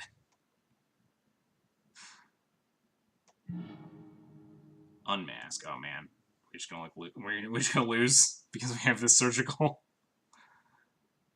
and we can't Surgical their play. We also have this Plow. Like, we should be good, right? What'd they pitch? Exile a Dark Rit. Okay, sure. They could just unmask into Therapios or something. Then we still have a Plow. I'm gonna be really disappointed if we lose this one. They take the rip. Okay. Probably because if they're not going off this turn, then Surgical is more beatable than the rip is. Yeah.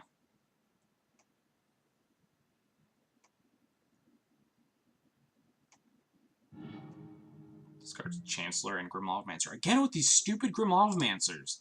I hate them and I don't understand why people board them in, because they're, like, not good. Ooh. Ooh. That's dangerous. That's playing with fire. I could Surgical the Chancellor and then cast Thalia? That's probably not the worst play. They only have 4 cards left in hand, so I do want to get this Thalia into play. So just preemptively Surgicaling the Chancellor is not the worst thing in the world.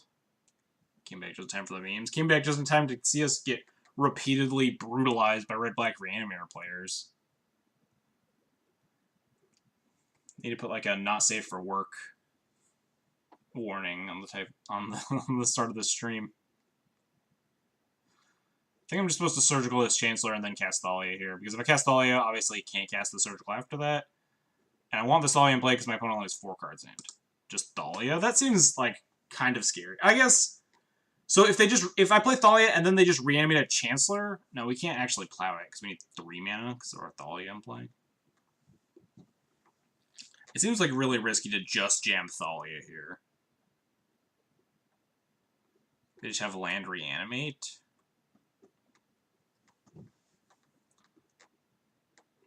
Because if I Surgical, that means they need to find another fatty, too.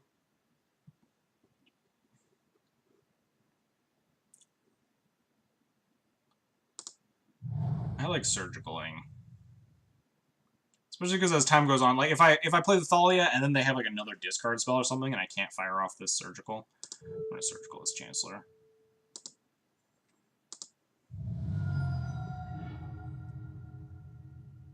Their end is Dark Ray Exhume. So yeah, we actually would have just gotten Chancellor here, right? They would have gotten land, Dark Ray Exhume their Chancellor back. Wow, they actually boarded out most of their Chancellors, which is interesting. Take a real quick screenshot of this.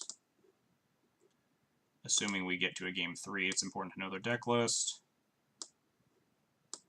Drag this off to the side.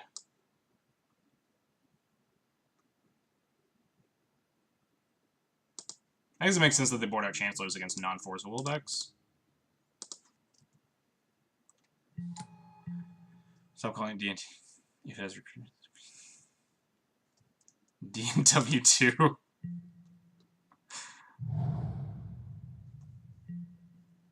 The opponent just plays that, and now we have Wasteland plus Port, so we should be good. The opponent only has, what, 1 more land in their hand, right? They have a Badlands.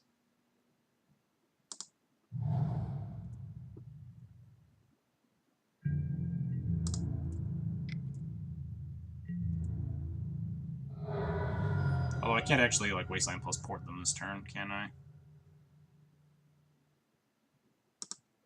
I will Wasteland them, though.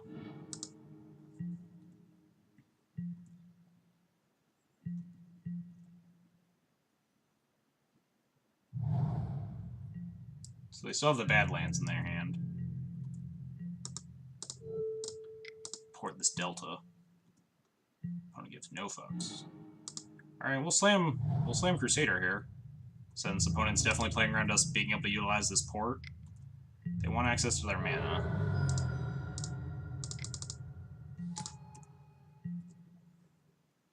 So they need... I guess they could actually flashback looting.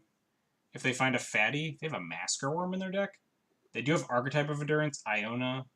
They're down to 2 Grizzlybrands post board. A lot of interesting stuff going on in the opponent's deck. Play the Swamp. So I know 3 cards in their hand still. Dark Grit, Exhume, and Badlands.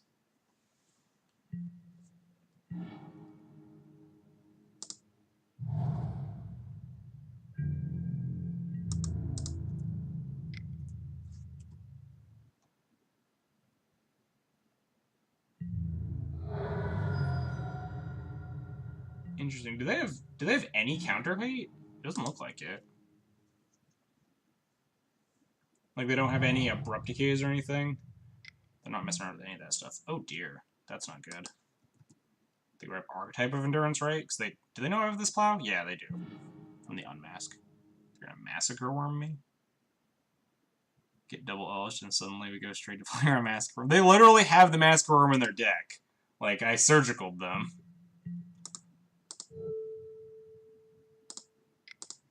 But now they can play the Massacre Worm here.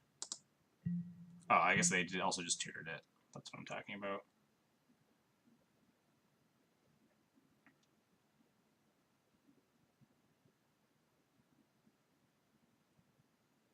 But then now I need to find like another thing after I plow this. Unless they drew like a discard spell. They like Dark Writ, Thoughtseize, Entomb, or Dark Writ, Thoughtseize, Exhume, or whatever.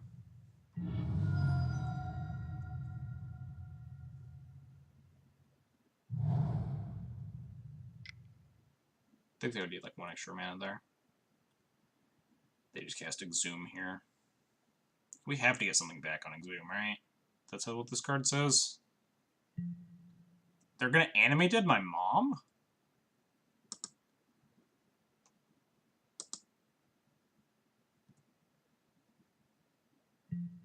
I mean, I guess. Protects their Massacre Worm for next turn? Don't think I plow this yet. If I draw something. I could just revoke Mom if I really care about it. What does this card do again? Creatures your opponents control get -2/-2 until end of turn.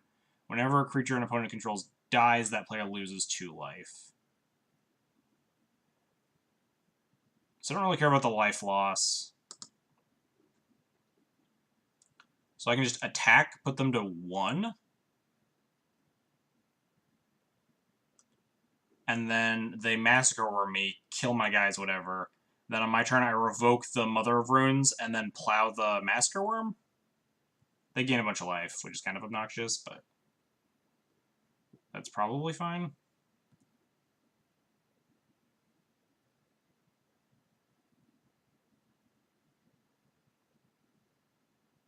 I've been like possibly more scared if they animate their own Lavamancer. Although, probably not.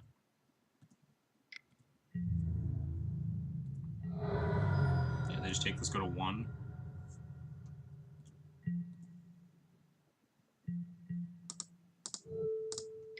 Because I won't be able to... I'll be able to just plow the Massacre Worm after. I'll revoke the Mother of Runes. Yep, they Exhume. They get Massacre Worm. We take 4 damage or whatever.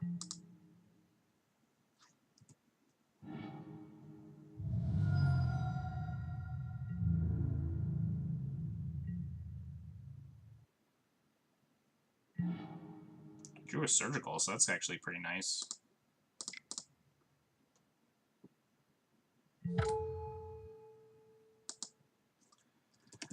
Mother of Runes.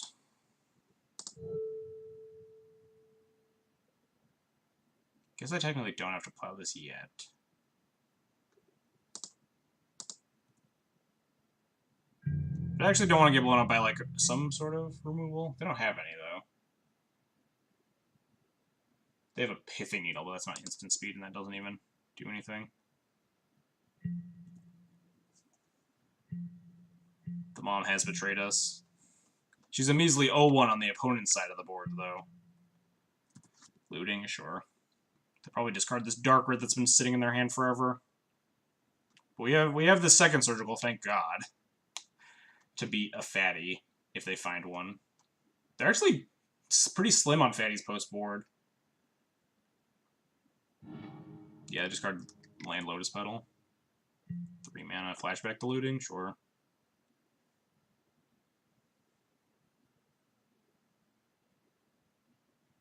They get a couple extra turns because they have to plow this Worm. Discard Pithing Needle. Okay, now I don't know anything in their hand.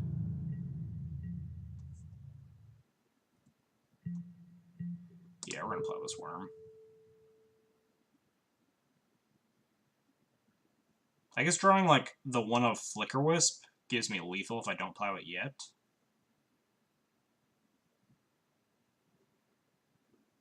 But that's a one of, we're gonna plow it. I guess Path also gives me lethal, right? It's okay, we'll just get punished. Never mind. That card's basically worthless at this stage in the game.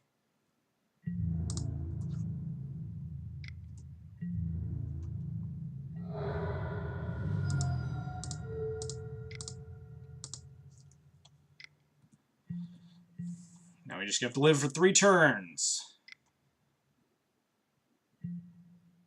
Entomb, okay. For Elesh Norn, sure. They can exhume back their Grim Lawmancer after we Surgical this Elesh, but they're also just, like, dead because I get Mirren Crusader.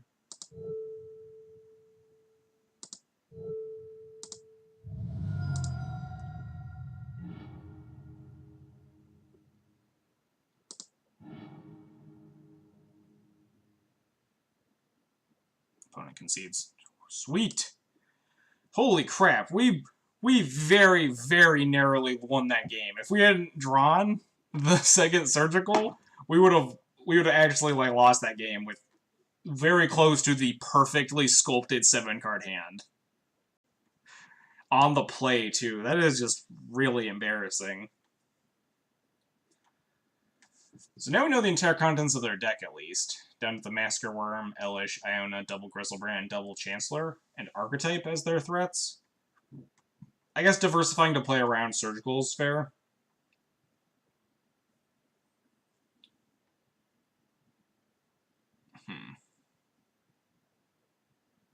Yeah, can we just run it back? I'm not terrible. I would want to play around like Tidespout Tyrant here because I know they don't have one.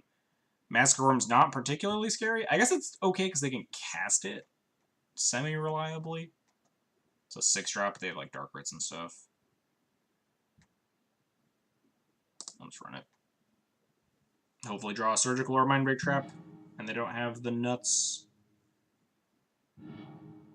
Nope, not keeping this. This hand is not going to win me the game. Especially when my opponent kept 7. Alright, we'll keep this. Bottom that, we need a Plains. I'll also accept Caracas. Sure.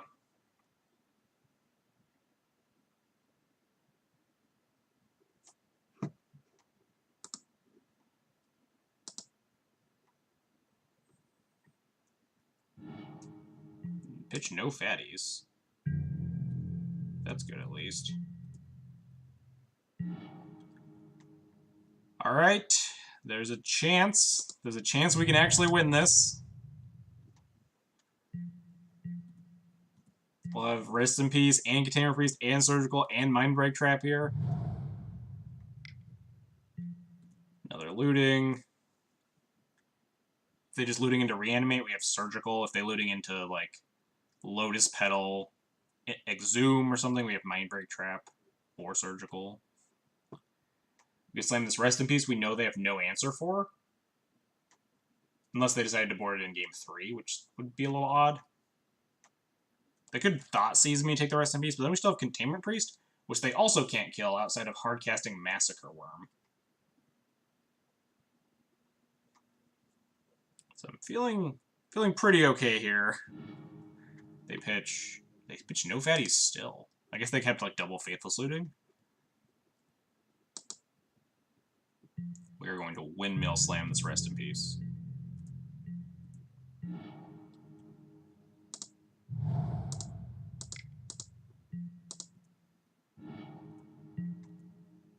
Alright, I think we're safe.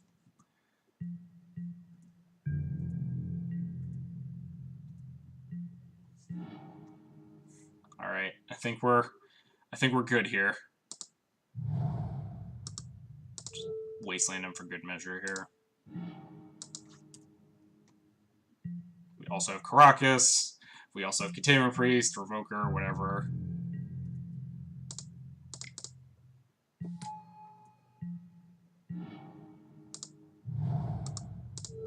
Get out of here, lands.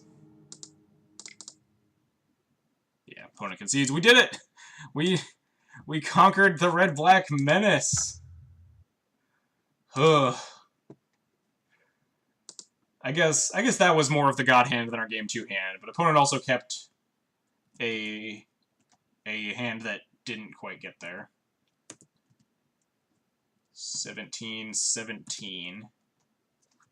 50% win rate across the board against Red-Black Reanimator. 50% of the games and of the matches.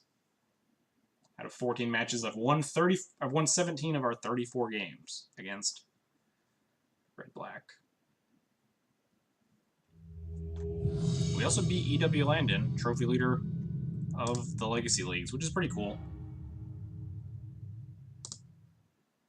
Now we're playing. I need to we've played like 5 straight games against Red-Black Reanimator. I need to shift my brain and back into normal thought processes. This hand's fine. Also fine against Red-Black Reanimator, notably. But doesn't have to be. But we have Kragas and Plow and Thalia and stuff. We're also good against stuff like Delver or what have you. Storm, perhaps.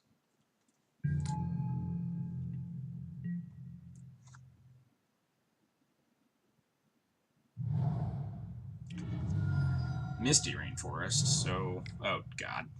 Why? Why is this always my luck? Why am I cursed to play against nothing but elves in round 5s of every single Legacy League that I play in? I hate my life. Maybe they're not elves.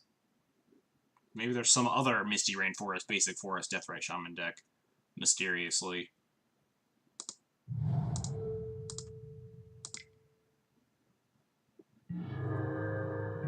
No, fuck that. We're attacking.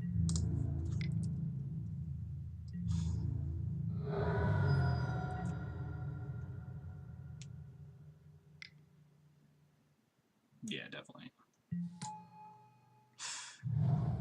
Of course, they just have this. They have the second Deathrite. That's fine. We're fine. Everything's fine. Everything is fine.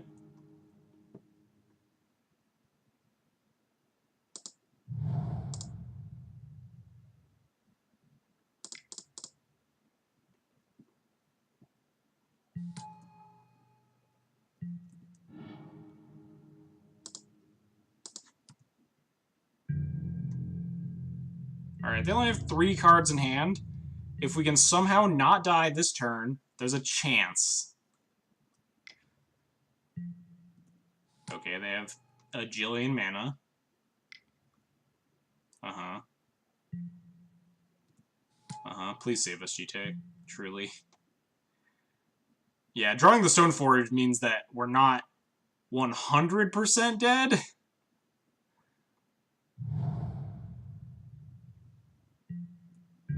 Oh, are we alive?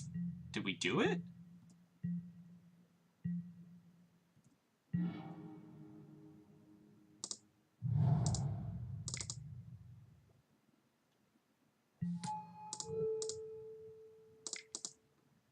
I mean, we're still not out of the woods yet.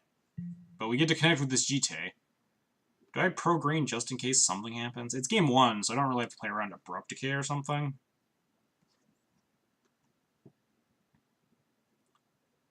Close to a perfect start as well. Yeah, we're drawing the Stoneforge. We're suddenly somehow in this game. I'm pro-green my creature just in case. Some nonsense. Flash in. Flash in Wirewood Symbiote, get me. Swing for, I don't know. I'm just... There shouldn't be anything in my opponent's deck. It's pre-board, so... So we're just gonna ping off these Heritage Druids.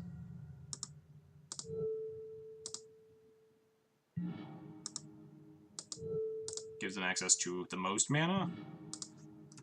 We could still be dead. Yeah, if they have, like, Gaia's Cradle, Natural Order might kill me. Don't brag yet all the time, we're not out of the woods. Brag when we win game 1, and then we'll lose games 2 and 3, but... No, the time for gloating is not yet. We could still very, very easily die here. Alright, opponent just has a pile of Dryad Arbors. Opponent getting aggressive. Alright, this is good. Yeah, seriously, like, they could easily just Crater Hoof my face in.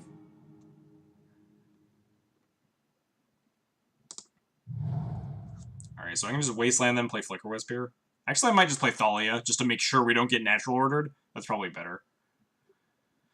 So they have... These are green, right? Yeah, Dryad Arbors are green. I'll just pro-green again, just in case. I don't want them to, like, stack block my Stoneforge anyway, I don't think.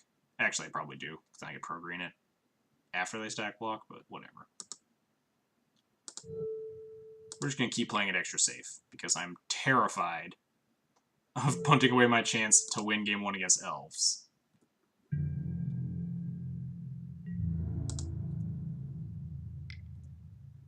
I think I'm just going to ping off a Dryad Arbor, save the other counter, and Wasteland the other Dryad Arbor.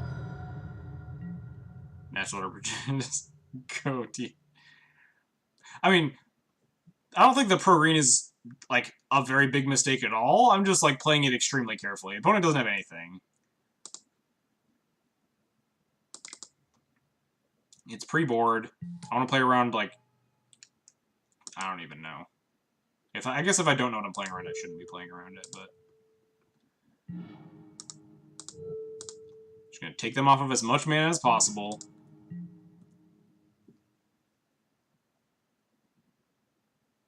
It might be worth it to ping the Visionary. Yeah, they're gonna gain 2 life, sure. But I also want to keep the GTA counter, just in case they somehow Nettle Sentinel, or like Glimpse, Heritage Druid Nettle Sentinel me or something. I want to be able to ping off the Nettle Sentinel. What can they do with pro-green preempts? I don't know.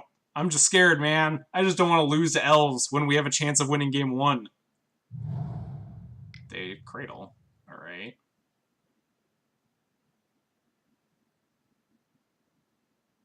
What does this do? They can't hoof me. Oh, are they going to hoof me? They don't lose to hoof, unless they have main deck Progenitus.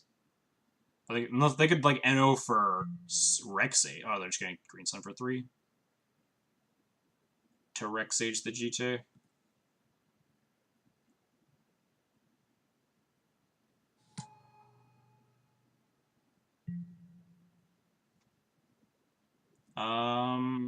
Guess I ping off the Visionary here. Oh, I can actually Flicker with my Stoneforge in the future. Grab. That might be caused to ping off Reclamation Sage, because I could start getting sort of Fire and Ice online after I Flicker with my Stoneforge. So that might actually be caused to ping off the Sage in response here. Yeah. I was gonna ping off the Visionary in case of Wirewood Symbiote, but Fred I had Flicker Wisp.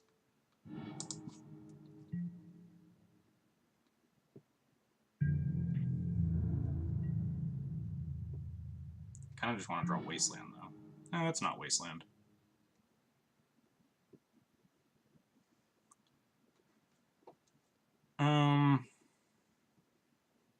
Our fun and interactive weapon is gone. Yeah, I don't want them to. So we just attack with Thalia here. Oh no, I'm Flicker Wisting the Stone Forge, so I can't use it. It'll be summoning sick anyway, so I'll attack with both.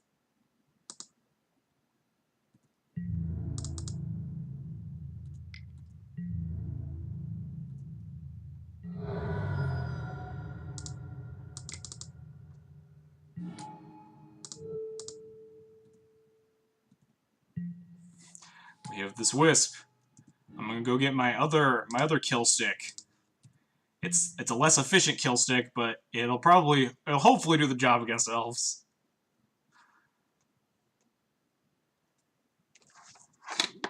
My phone is like spazzing out. I don't know why.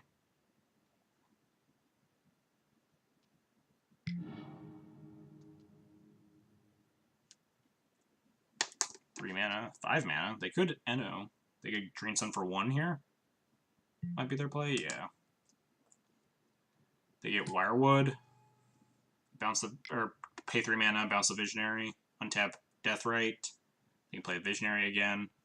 Really want to draw Wasteland or Rishadan Port. I guess Rishadan Port wouldn't work, because I need 4 mana this turn anyway to play Equip Sword. Wasteland would be nice.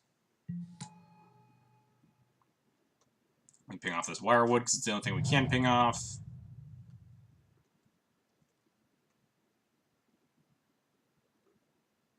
Equip to Flicker Wisp here, attack with everything anyway.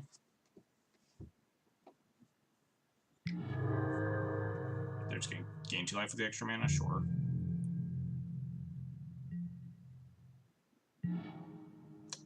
That's not the worst. It'll take probably way too long for me to actually get it online, but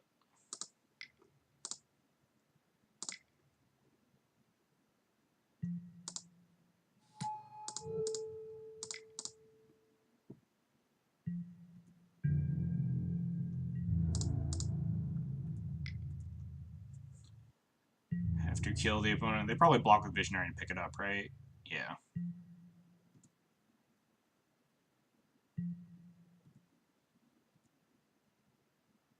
Means I could technically kill the Deathrite here, but that's probably just strictly incorrect. Since I don't want them drawing extra cards. Bummer that this Thalia is still in play.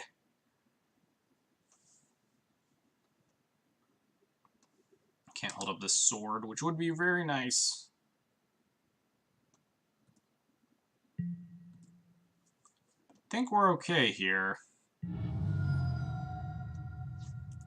There are very limited ways in which we lose this game. The mental image of a flying death moth with a flaming and frozen sword. Yeah, I don't know how this holds a sword. It's got a lot of spindly bits. So they have a lot of mana here. I guess not a lot, actually. They can Visionary draw 2, but then they have 2 mana off this Cradle. They haven't hit their land for turn, though.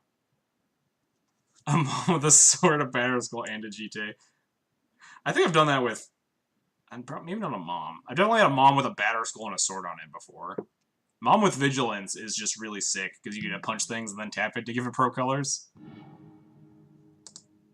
They're going to draw 2 cards here.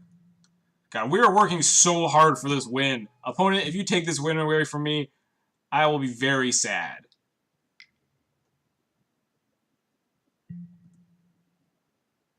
Opponent, don't you dare take this win from me. Don't you dare.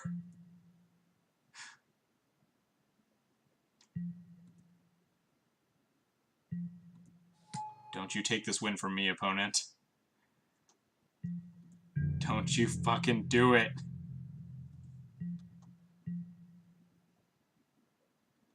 So I attack for 7, 8, 9. Yeah, not lethal. Another Flicker Wisp. That doesn't do anything here, right? I'm gonna go get my Batterskull. But again, not relevant. I'll attack with Thalia plus Flicker Wisp, I suppose. What am I shocking? The Deathrite, probably? And before it goes Comfort Your Creator for ability. Shut up! Shut up! They don't have it. They won't. They can't do it. I don't believe. I'm not listening.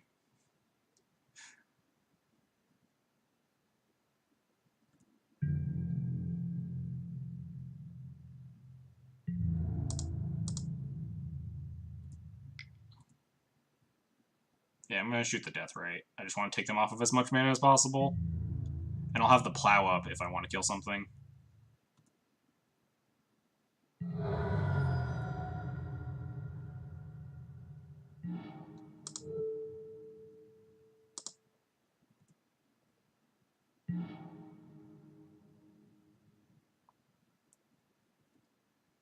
I don't think I want to shoot. Actually, we're going to Flicker Wisp my own Flicker Wisp and flicker out their Cradle. Because I think that's like the only way they win, right? I get to leave up Plow too. They're just dead in the air. I was going to play Crusader, but I feel this plays a lot better all of a sudden. Because we're just going to like choke them on mana as hard as we can.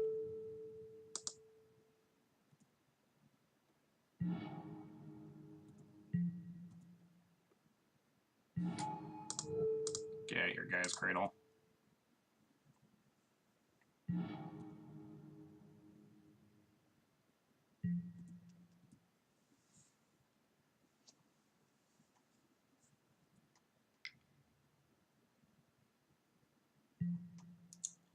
Two-mana Glimpse, okay.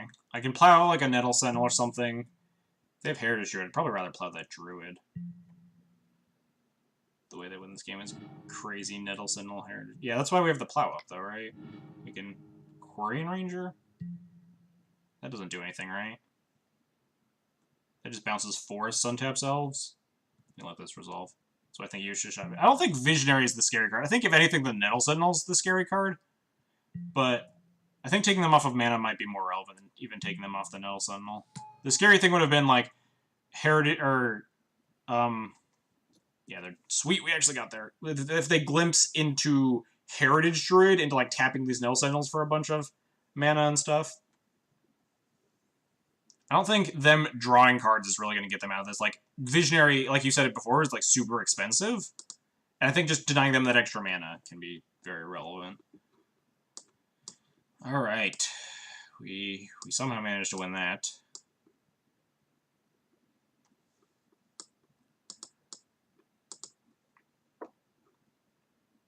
Then shoot a Nettle. Yeah, but like I was talking about, I think just taking them off of mana is also just more important than that. Just cutting them off of that one extra mana. We got a follow from Lost Mystery E. Thanks for the support. I appreciate it. Deathrise cuts. Yeah, Deathrise does cut one mana, and that's like one more than they would have had.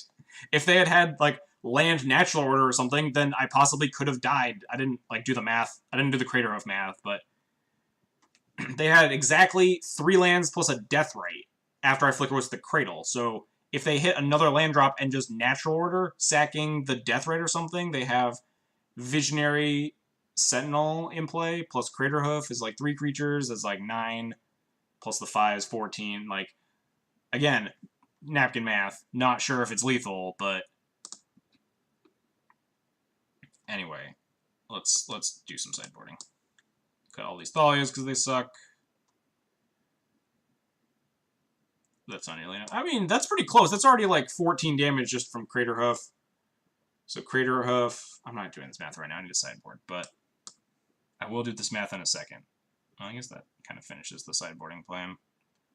I think Cataclysm kind of is not worth it. Going for Heritage, Nettle Sentinel, Chain Glimpse, drawing into a second. Yeah, but like they can't chain Nettle Sentinel because I have the plow in hand, right? I can just plow the Heritage Druid. They get 1 activation of Nettle Sentinel, and then I plow the Heritage Druid. That's why we kept the plow up.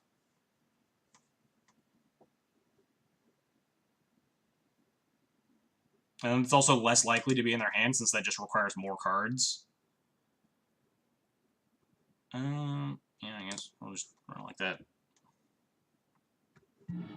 Maybe Cataclysm's worth it? These games tend to go longer? Man, am I supposed to keep this? I do have, like, Vile into Jite, Violent Mom into turn 3, equip, and attack with the Mom. And plus we have cannons and stuff. I'm gonna keep this hand. We're on the draw against elves. We're probably gonna lose anyway.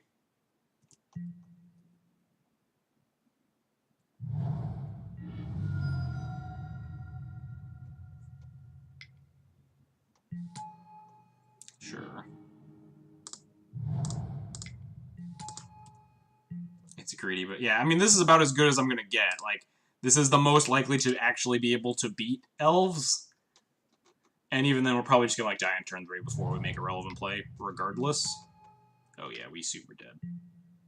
We super dead.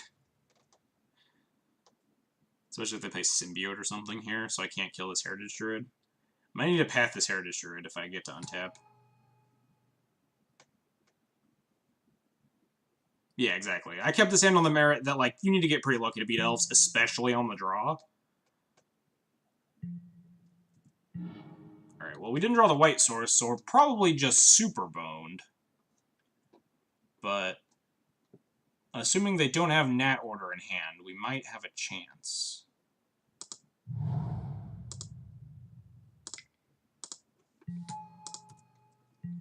Or, like, just Reclamation Sage in hand. A lot of things could go south here. We're very likely just dead. Alright, Quarian Ranger. That could fog my plan if they fetch Dryad Arbor. They just not have anything? They're just punching me? Do I want to trade Mom for Heritage Druid here? They could just have Abrupt Decay. I think I'm kind of down trading a Mom for Heritage Druid, since I can no longer connect with my GTA until I get another Mom in play, because they can just fetch Dryad Arbor, block, bounce it.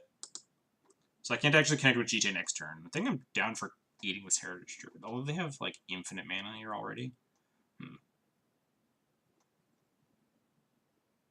What happens when then I uptick Val to 2? I kind of want the Mom to, like, live, though. Yeah, if they're attacking here, they just don't have anything. I think I'll just pass. I wouldn't, yeah. It's a little bit questionable. They likely have Abrupt Decay or something here.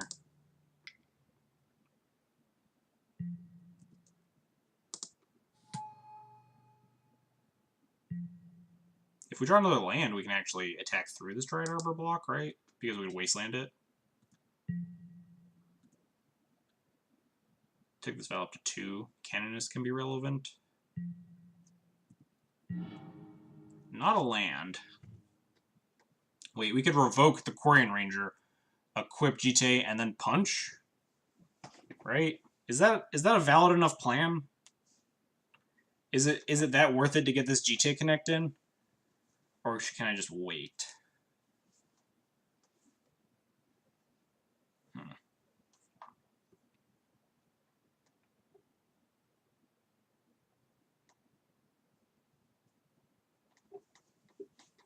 So if I revoke this, they block Deathrite, and I can ping off the Deathrite and the Heritage Druid or something.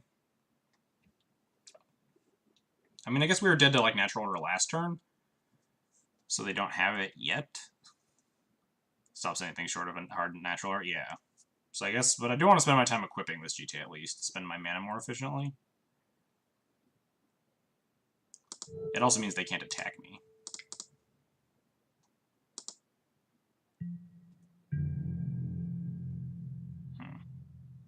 Attacking might actually be worth it.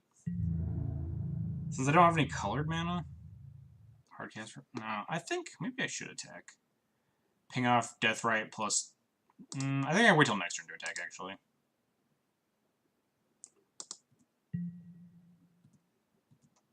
I don't know. What would I revoke? The Quarian Ranger? Just to connect next turn? I could fetch Dryad Arbor, I assume. Yeah.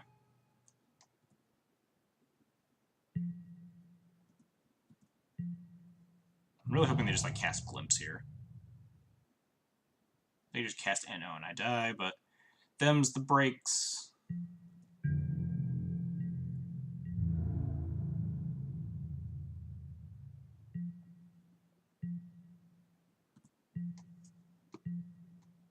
guess I just make this Ethersworn Canonist, question mark? It's a little bit odd.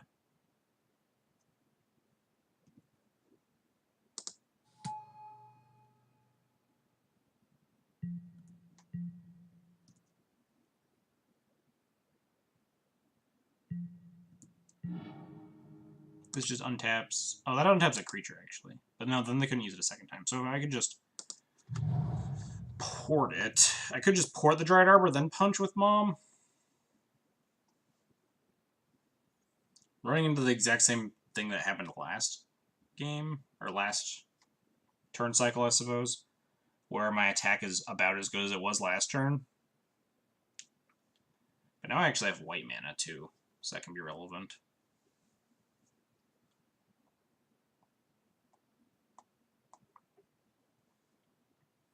I think I'm kind of fine punting my Mother of Runes off a cliff now. I could port it, play my new Mom, too. Port the Dryad Arbor, play new Mom, attack, they block with the Deathrite, I ping off the Deathrite and the Heritage Druid. Realize the Arbor is green, right? Yeah? I mean, oh, so I could, like, equip the Canonist and then just do that instead. It's also, that's probably better. I kind of forgot about my Mother of Runes, to be honest. It was just kind of a creature that was in play. Yeah, let's move over to the Canonist here. This only gets wrecked by Abrupt Decay, but, I mean, can't beat it.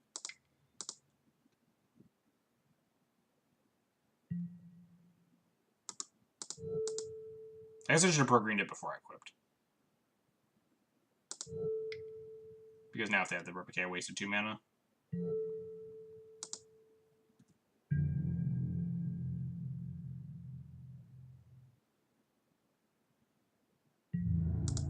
Punch. What do I ping off is the question. I mean, I definitely ping off this Heritage Druid. It's between, like, Visionary or Quarian Ranger. But they already have just infinite mana, so maybe I just wait on the ping. Cast the second Mom.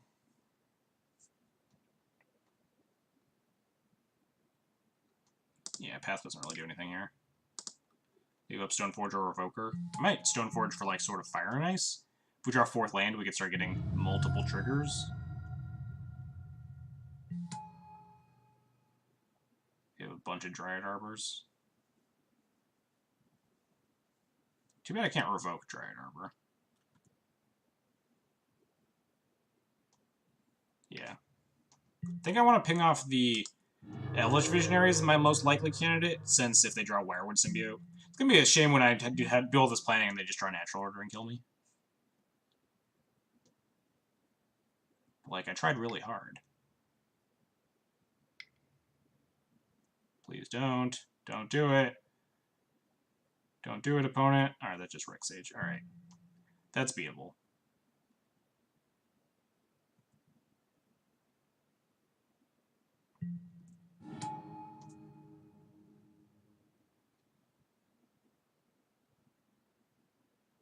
Because they have to Rick Sage this GTA, they can't Rick Sage the Ethersworn. Yep. We'll ping off the Sage for the same reason as last time. We have a Stoneforge, so we can get the second equipment. Yeah, I gotta kill the Rex Sage here, because we're gonna Violin this Stoneforge, hopefully top deck the 4th land.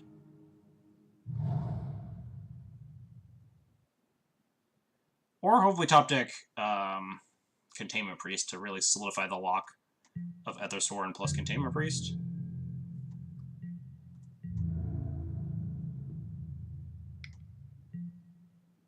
Yeah, we'll just take this.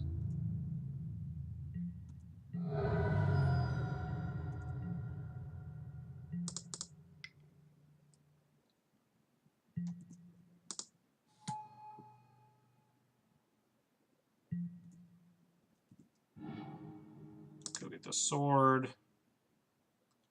Leave Violin 2 for Revoker.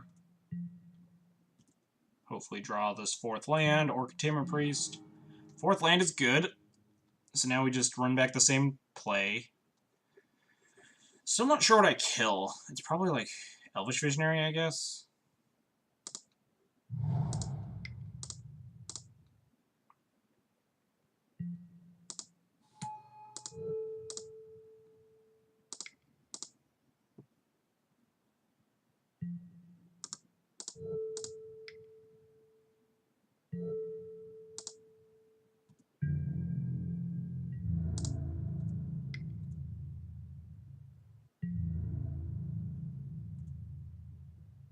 Because I don't want them to draw a Wirewood Symbiote and be able to draw a bunch of cards. They already have enough mana where if they find Natural Order, then I'm just super dead.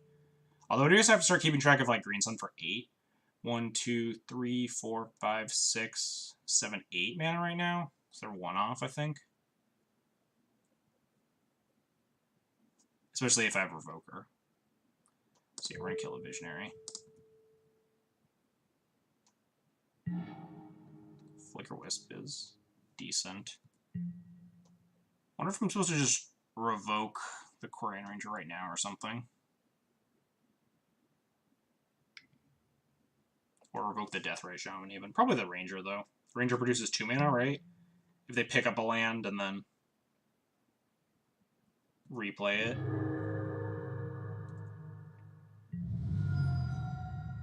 Fetching. But I want to also be able to revoke something scarier. Taiga. Like a Wirewood Symbiote or something. Please just don't draw Natural Order, opponent. That would make me very sad. I can start Port plus Wastelanding them and start severely taxing their mana. And I guess Path doesn't really tax them, but Path can kill a dude. So we're probably going to Vow and Revoker named Quarian Ranger. Tick Val up to 3 for Flicker Wisp. And then, like, Wasteland. Yeah, I mean, the Taiga, I've seen, like, Root Card and stuff. So I'm not, like, super surprised by it, but it's just a little unusual. So then I can Wasteland plus Port them and leave up Path to Exile, and I'll have Path plus Flicker Wisp up.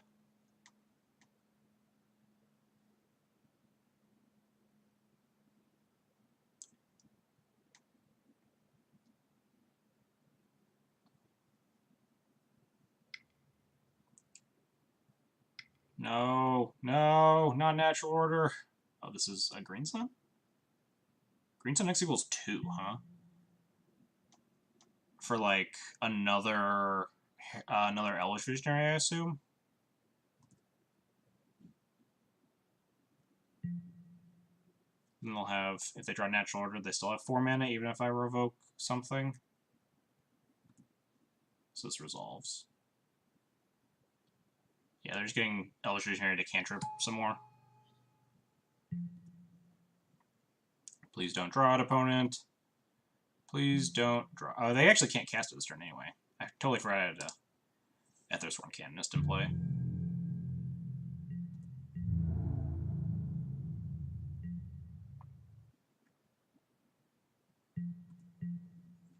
Yeah, we're just gonna revoke this Quarian Ranger here.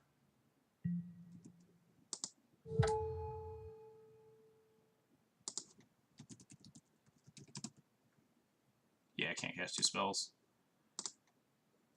There's a lot of stuff on the board. It's getting hard to keep track of.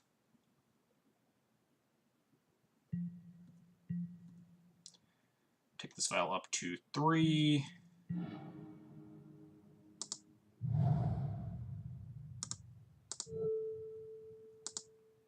Pro-green my Aethersworn Canonist, kill their other Visionary.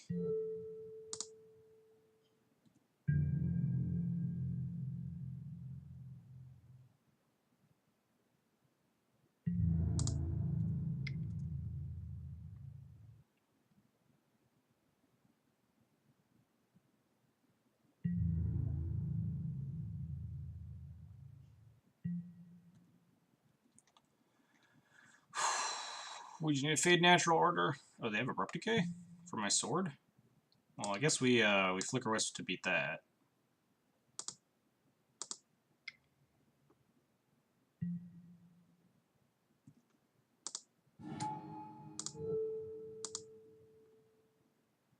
Gotta save our sword.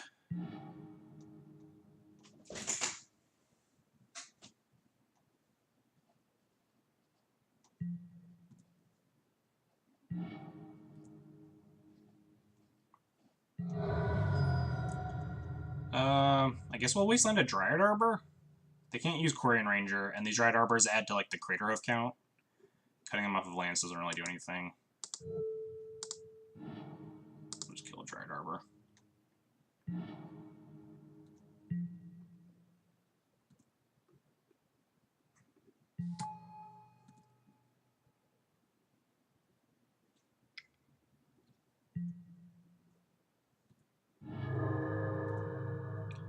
Gaining 2 life with the death right, sure. Port that.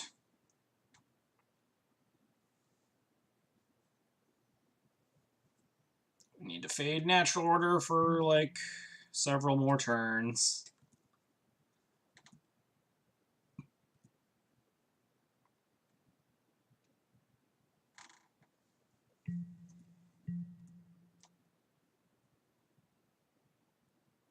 Really want to draw Containment Priest or Recruiter of the Guard to lock them out of natural ordering me.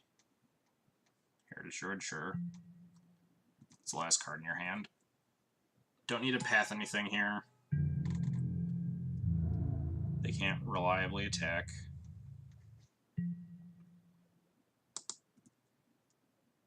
Please let me seal the deal, opponent. That's not helpful. It's another land. So if I equip to, like, say, Revoker here, I can attack for, and then pro-green 1. I can't lethal them, right? Because that's 4, 5, 6, 7, 8, 9, 10, 11, yeah. Plus this death right in the way. That means I get to attack for 6, 7, 8, 9 over 2 turns, which is lethal. So we want to equip to a creature that isn't Flicker Wisp, or equip to Flicker Wisp and pro-green a creature anyway.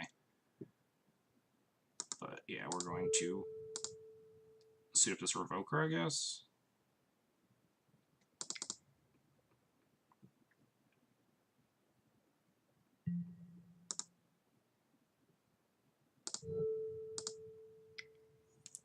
Doesn't mean I actually have to...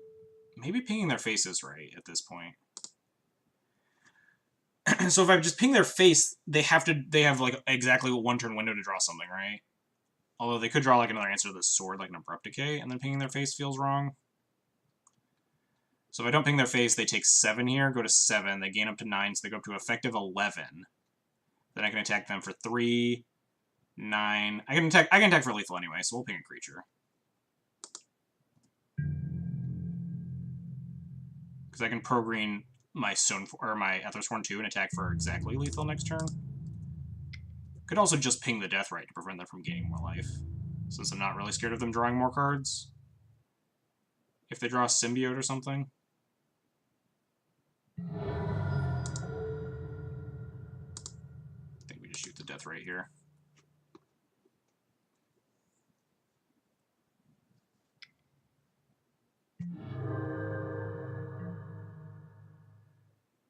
Please don't natural order me, opponent. I can't beat natural order.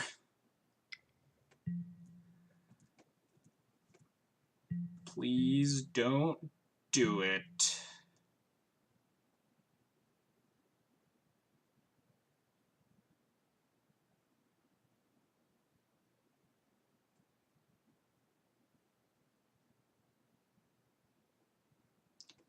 God, I'm so nervous. Sorry about the lack of commentary. I've mostly been sweating bullets trying to beat elves here. They're making a bunch of mana. Can they Green Sun for, like, lethal or something? That's not enough, right? 3 mana. Green Sun for 2?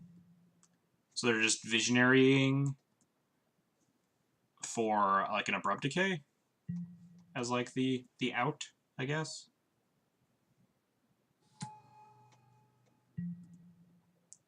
We're all watching with bated breath for them to critter a few to the ground.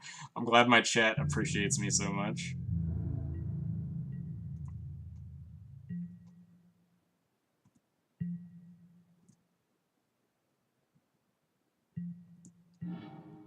Alright, not helpful again. So, assuming their last card in hand is Abrupt Decay, if I pro-green this and just swing out, I hit them for 1, 2, 3, 4, 5, 6, 7. Yeah, so they can't actually die if they have Abrupt Decay, so let's not play around it and just attack.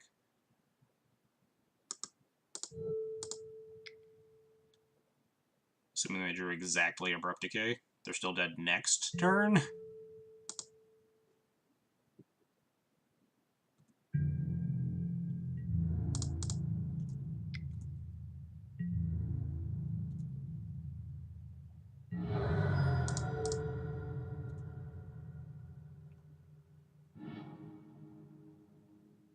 Yes! Holy crap! We beat elves in 2! Taste it! Taste it, you stupid green creatures. These damn 1/1s. Ugh. We beat elves.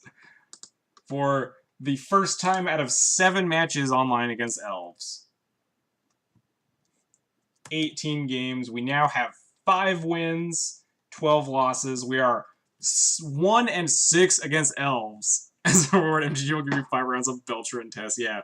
On Friday, it'll just be like Belcher, Oops, Tess, Elves, and some other 5th bad deck. We're just gonna get punished by the gods. All that work for this treasure chest. Holy Jesus. That was so rough. God, I was sweating bullets trying to not die there. Yeah, Spanish Inquisition. Just all the turn 1 decks. Everyone just empty the Warrensing me for like 9,000 on turn 1 or Belchering me. Fuck, we beat elves in 2 games! God, that felt good. Taste it, elves. That's what you get for having such a good matchup against me. I have nothing against the deck. I just have gotten bodied by that a lot of times. Alright, let me find someone to host here. As we're wrapping things up, thanks for everybody for tuning in tonight. I know Phil came in with the big host. I appreciate that. I appreciate everyone who decided to stick around, watch some more Legacy Death and Taxes.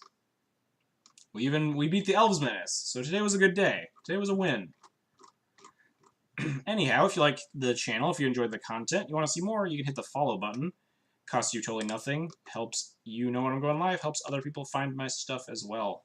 If you really want to support the channel, you can subscribe or donate. Subscriptions get you the sweet Thalia emote. Even though we didn't have any Thalias game 2 because they're all bad against elves, but still sweet all the time. Best card in any format, really. I guess except for the ones that it's not legal in. But it's still the best. Anyway, donations, if you like, would you can suggest a certain format, certain color combination, certain featured card. If you want to see weird Death and Taxes decks, then I'd be open to suggestions there. If you want to see me do dumb stuff, like we were messing around with Thalia Stompy yesterday, which is actually a really sweet deck in Modern. I'm down to play it. Probably not tomorrow. I gotta get in Eldrazi Taxes, but we're probably gonna play it again on Friday. Thalia Stompy felt great though. But yeah, if you want to see other sweet decks like that, you want to cue me on a certain thing, you can go ahead and donate. I gotta find someone to follow here. I'm losing traction. Or not follow. Someone to host. Someone playing Modern, I guess? No one's playing Legacy tonight. Modern Jeskai with Spell Queller? Oh, that's probably fine. I like Jeskai. Support this dude. Doug EA Fresh. Oh, they're not muted. Let me beat that. Anyway, that'll be it for tonight's stream. Tomorrow we'll be here with Eldrazi Taxes. Then Friday will be a longer stream earlier in the day where we usually play Legacy and Modern. So we'll probably play like this list a second time, plus Thalia Stompy. We'll have some fun. So I'll catch you guys all later. Thanks for tuning in tonight.